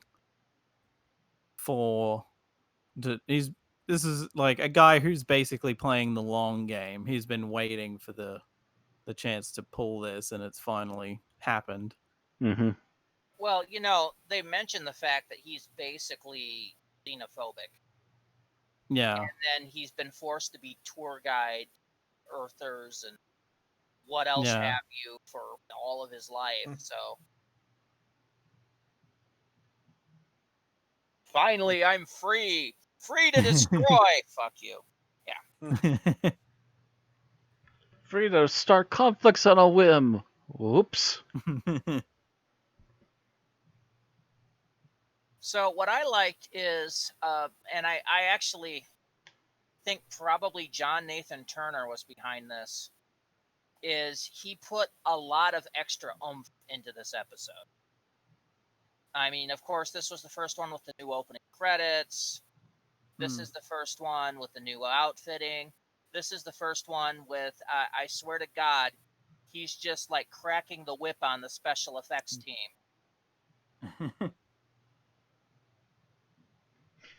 Oh yeah, the visual effects are actually pretty solid in this one too. Mm-hmm. Yeah. I Oh. do know that it was also his decision that apparently Tom Baker thought it would be a matter of, oh, I'll be in the old age makeup for like the cliffhanger, and then next week I'll be fine. And J&T was the one who was like, no, that's sticking. Like, we're not undoing that the next episode. We're like letting that sit for a while to trick people. I did kind of think that myself, that he would like come out looking old and then he would go shave and look like normal because he's a Time Lord. Like what's 500 years? That's 500 years. Oh, I've got a couple of wrinkles. 500 years. Let me look at the mirror. A wrinkle. And this one longer than that on Trenzalore. I've got crow's feet.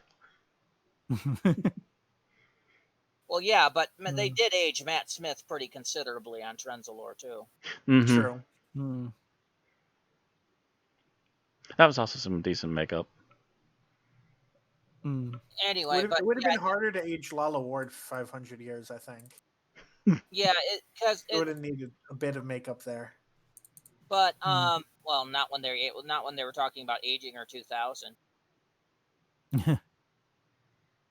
That really would look like Mr. and Mrs. Claus at that point. Just about. Although, can I say something? Considering how rocky Lala Ward and Tom Baker's relationship at this point, having a machine that cranked out an infinite amount of clones of Tom Baker might have actually been her worst nightmare at this point.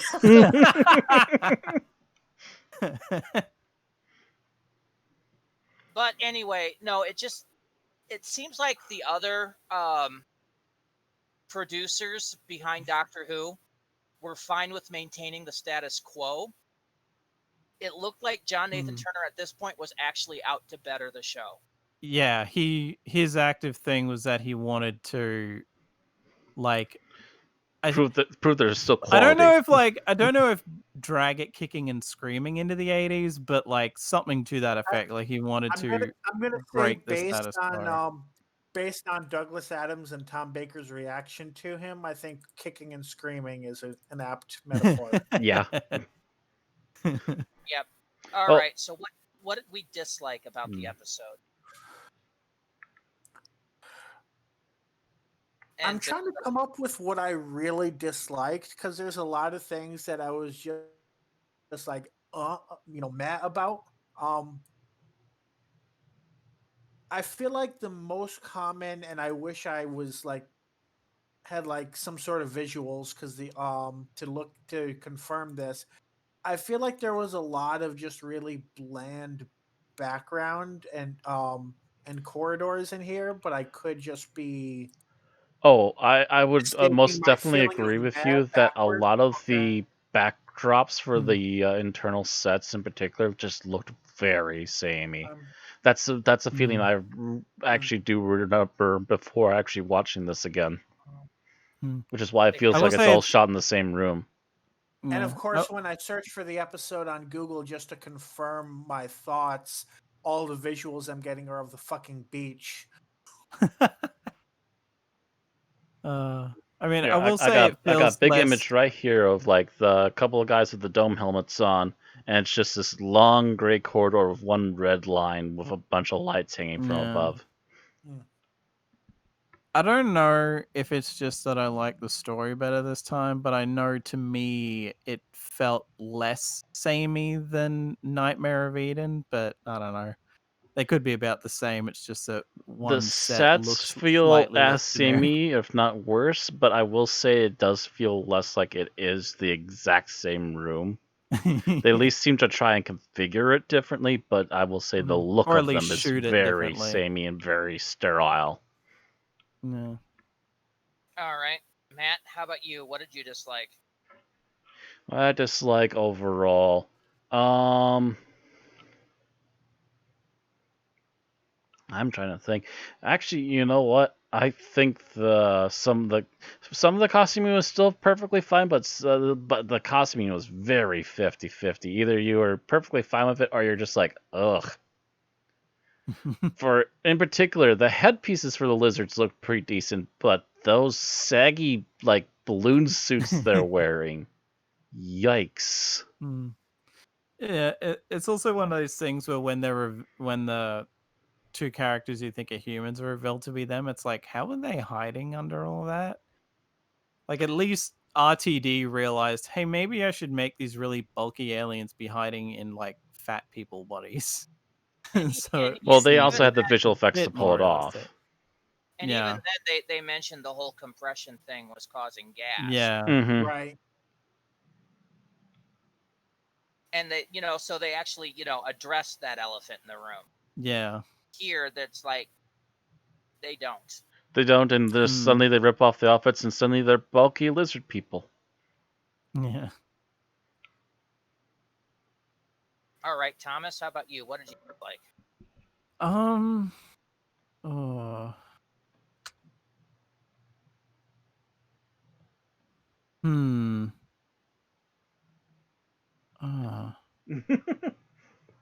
God, I don't know. There's like, I feel like most of what I was iffy on. Aside, like, there's one thing, but I'm saving that for a scene if no one takes it. So, God, I don't know. Yeah, I'm blanking. I'm just gonna pass. Okay. So what I disliked. How many times do we have to watch the same stock footage of the shuttle landing? Oh God, yes. The same shot. Oh, it's pulling away. Oh, it's zooming in this time. Oh, it's pulling away again. And it's a freaking full ass minute of that thing trying to land. Certainly feels like it at times.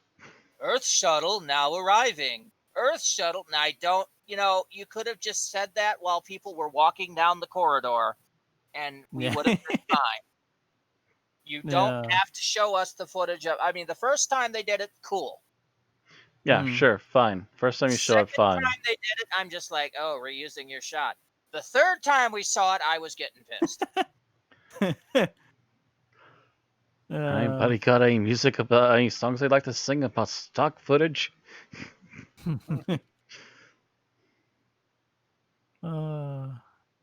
Yeah, just we don't need to see the same stock footage that many times. Because it'd be funny if it turned out that they'd shot the model from different angles or something, but all the other angles are crap, so they were just like, "Oh shit, I guess we're gonna reuse Guess this we're just one gonna bit." keep reusing that one. Now we can see the freaking lines on the other one. All right. All right. So favorite scene, Bill. Favorite scene is, I think I'm going to go with the well, actually, funny enough, the one that Matt sent us a picture of, kind of where it's revealed basically the doctor's whole plan and how he survived. There were a few good scenes, but this one in particular, the stakes are really high. You quote unquote think the doctor's dead, and I put that in scare quotes because obviously you know the doctor's fine. You just don't know how or why. It's his name is on the show, but you don't know what's going on. Roman is scared. There seems to be this enemy army, and then nope, they're just all the doctor trolling everybody. All right, Matt. Oh gosh, favorite scene. Trying to decide.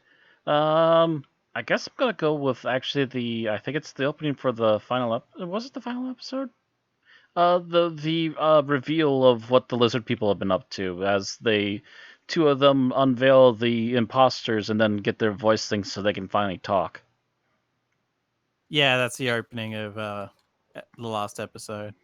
So yeah, basically you've been seeing these guys first cut a hole into the Leisure Hive, and then you've just been seeing them wander around for most of the episode, and then finally out of the blue they can finally talk and then finally explain away all of the issues you've been having with these guys. So essentially, they've been the two in particular that we've been seeing as humans have been trying to fake being humans to try and buy their way into owning the planet and essentially setting up their own side splinter group on this planet on their own.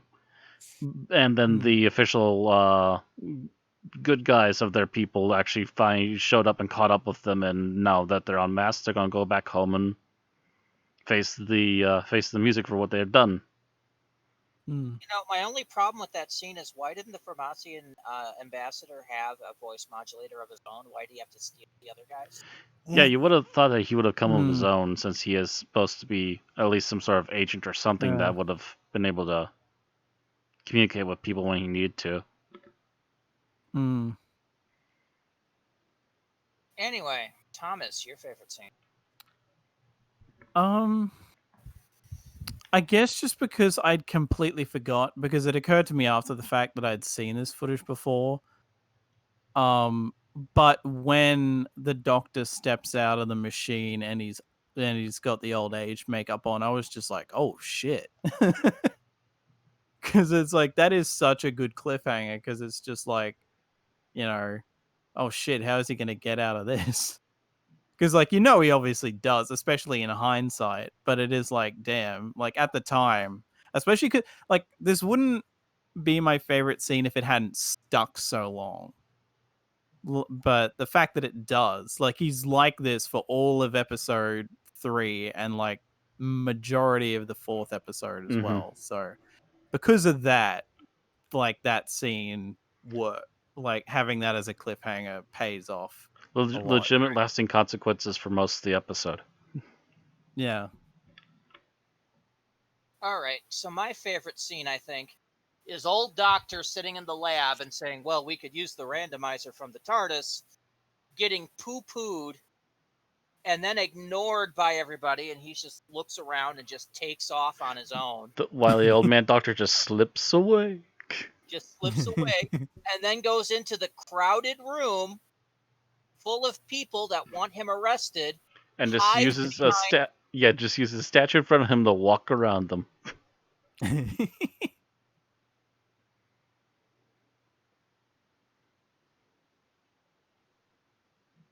Because it is such a doctor thing. All right, least favorite, and I'll be right back. Okay, so this least favorite scene is least favorite enough that after I first watched this episode years ago, and literally the only thing I could remember about this episode was my least favorite scene.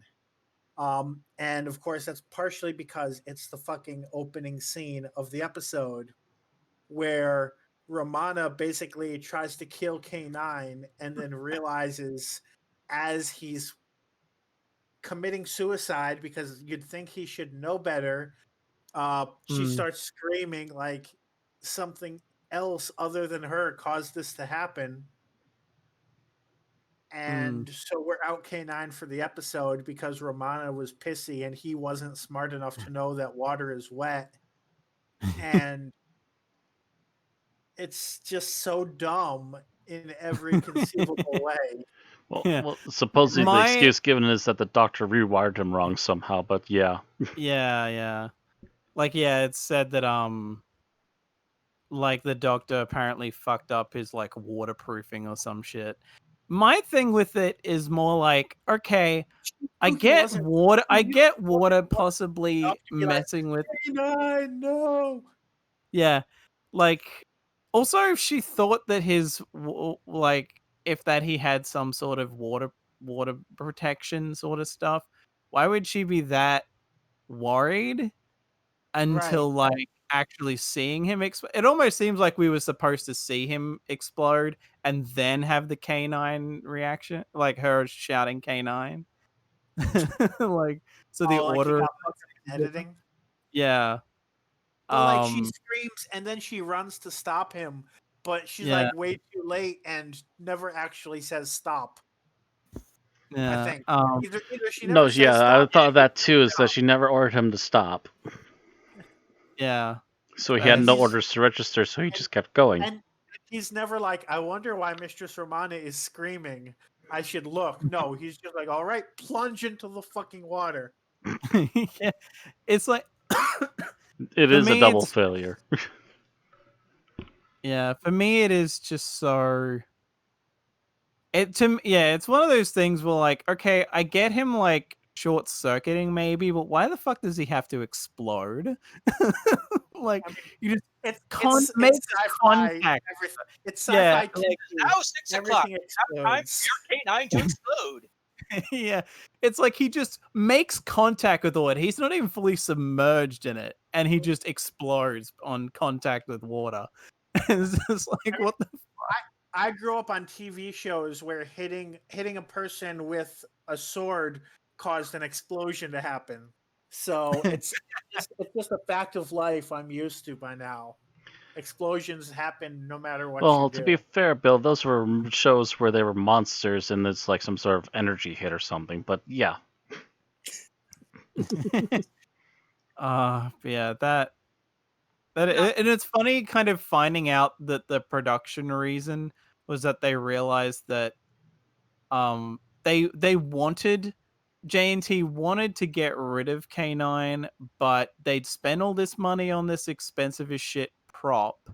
So they were like, okay, we've got to keep using it then. But then it wouldn't work properly. So they're like, okay, yeah, fuck it. That's where we get he goes for he decides to go into the water for no real reason. Kind of the story. He's kind of the story of J&T Doctor Who. The person taking the bath. Yeah. That's kind of the story of J&T Doctor Who in a nutshell. We spent all this money on it and it doesn't work. Chameleon, anybody? Well, like in that case, it was the only guy who could operate it died, but we still have to use it. They still spent a truckload of money on it. Oh, yeah. And it barely worked. Okay, so who are we up to? That was Bill. That was still Bill, That was all me that whole time. I don't like that scene. Apparently. Next, Matt. So next is me. Least favorite scene?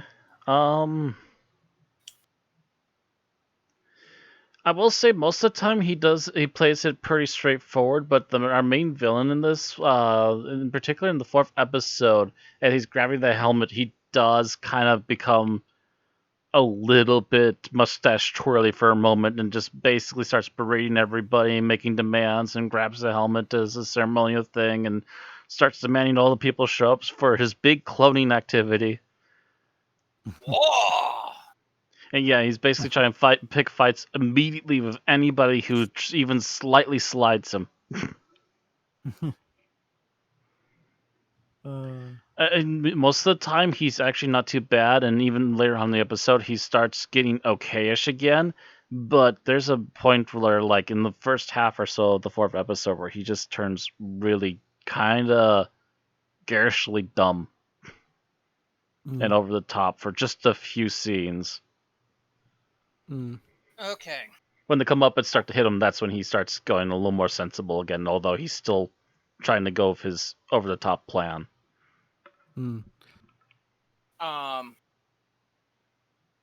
Thomas?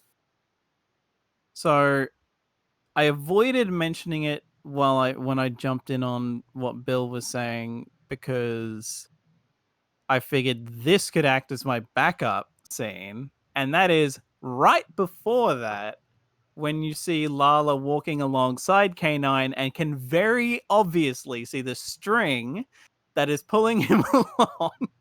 so he can move along the fucking like rocks or whatever at the beach because the model wouldn't work. Just a long distance plastic sled at that point.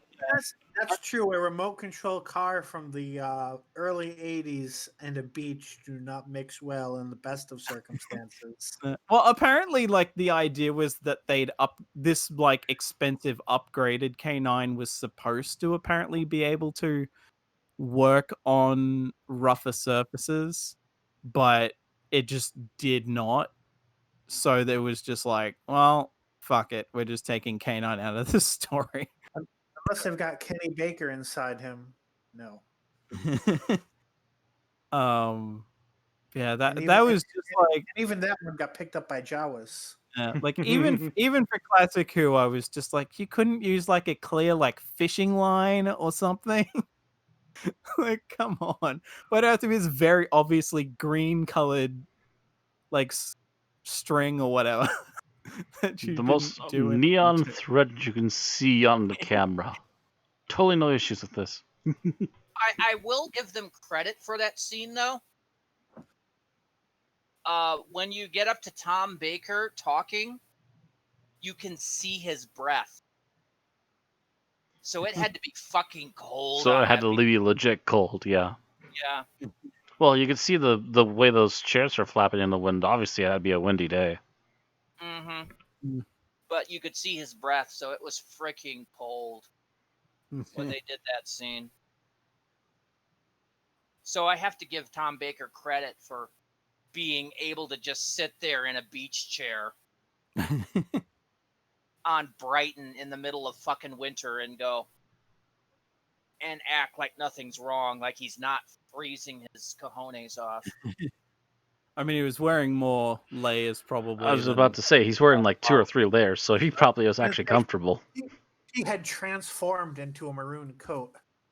He was actually probably comfortable. He had at least 3 layers, plus a massive scarf, plus a hat over his face most of that scene. It's like, well, it's cold out here. I need to debut a new coat. Yeah, We'll also show off the hat by just protecting my face from the wind. But you got to remember that coat, scarf, everything have to be designed to be used under studio lights. To some varying degrees, yes. It's still a lot of layers. I guarantee you he worked up a sweat real easy on set. Anyway, so my least favorite scene is the tachyon generator murders. Oh, yeah.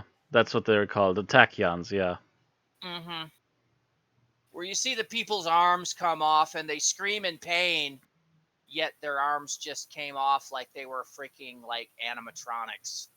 You know? Yeah. The one with the doctor threw me, like, just made me laugh hysterically because it looks like his head is far too big for the body that they're trying to mess with. Looks like they've got like a Dr. Bobblehead or something. Yeah. Yeah, it just that particular bit was the only failure in special effects in there. It's like they used the budget for everything else. Now they had to do this, and they're just like, which is bullshit. But that's my only complaint, and it is a bit of a nitpick. All right, final thoughts. So this episode is one, it shows how much of a contradiction it is rating it, that I mostly think of it for my least favorite scene. That's the most memorable part for me. Yet when I found it easier to come up with multiple possibilities for my favorite scene than to pick a least favorite aspect of the episode that I could really point to. It's one of those episodes where a lot of it is just middle of the road. And then there's a few positive and negative things. There's a lot of really interesting visual elements, although the majority of it is kind of bland. But they definitely do a lot of experimental things. Just really hate that opening scene. And yeah, there are some things that that there are some definite issues with the script. Originally, as I pointed out in making that opening, the idea that a humanoid and a female humanoid, interesting phrasing there, or a humanoid female, which is actually technically worse. Um, so I'm trying to settle on a rating here, but it's more or less a mostly middle of the road episode with a few high and low points. All right, Matt. I actually recall not liking this as much as I am right now, which is a little bit weird for me. I remember this being really boring, and there's actually a lot more that caught my attention this time, apparently, as with my second time through. That's being said, I don't feel it's perfect, but there's definitely some stuff I like about this episode. Yeah, I've noticed my enjoyment of Doctor Who sometimes is dependent on. Yeah. Actually, in fact, one of the things I like that I didn't mention also is the 80s tastic music.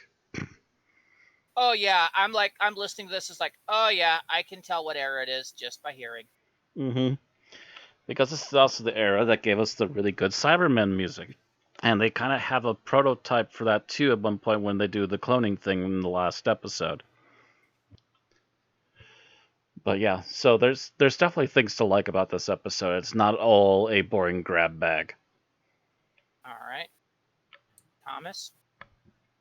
I honestly had no idea what I was gonna think about this, but like going in, but I actually really enjoyed this. Like it's not I wouldn't call it a classic.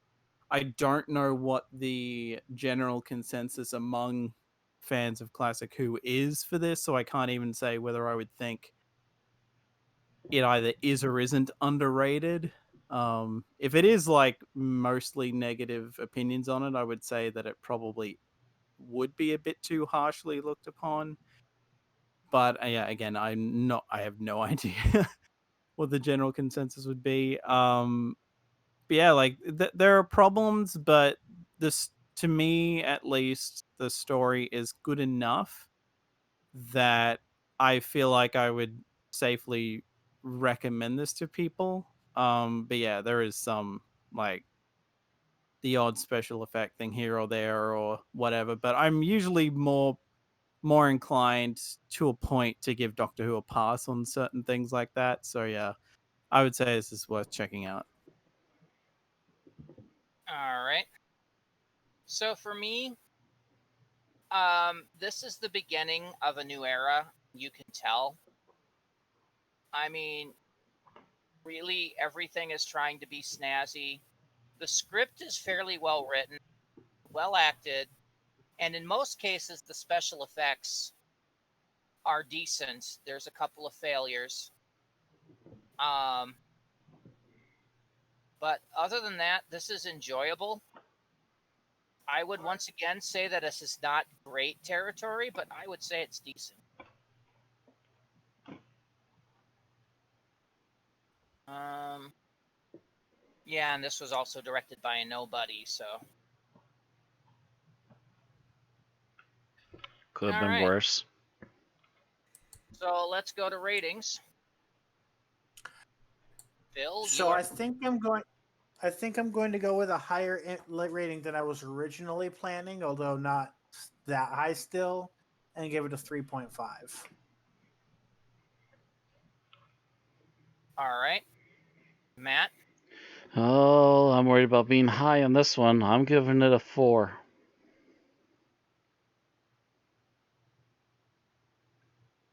All right. Thomas? Honestly, yeah, I'm gonna agree with Matt. I'm gonna give this a 4 as well. Oh. I also agree with Matt, and I'm giving this a 4. Like I said, this is decent territory. It is not great territory. Yeah, it's not great and it's not perfection, groundbreaking perfection. It's just, yeah, that's an episode. It happened. So, with Bill's low score and the rest of us being right, this averages to a 3.9. which puts us at 202 out of 373 things reviewed, just south of the median.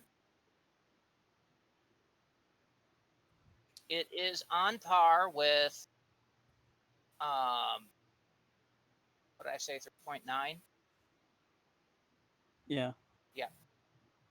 It is on par with Underworld, The Crotons, The Power of the Daleks, The Doctor's Daughter, Gardens of the Dead, The Chase, Blink, Monster of Peladon, Midnight Kerblam,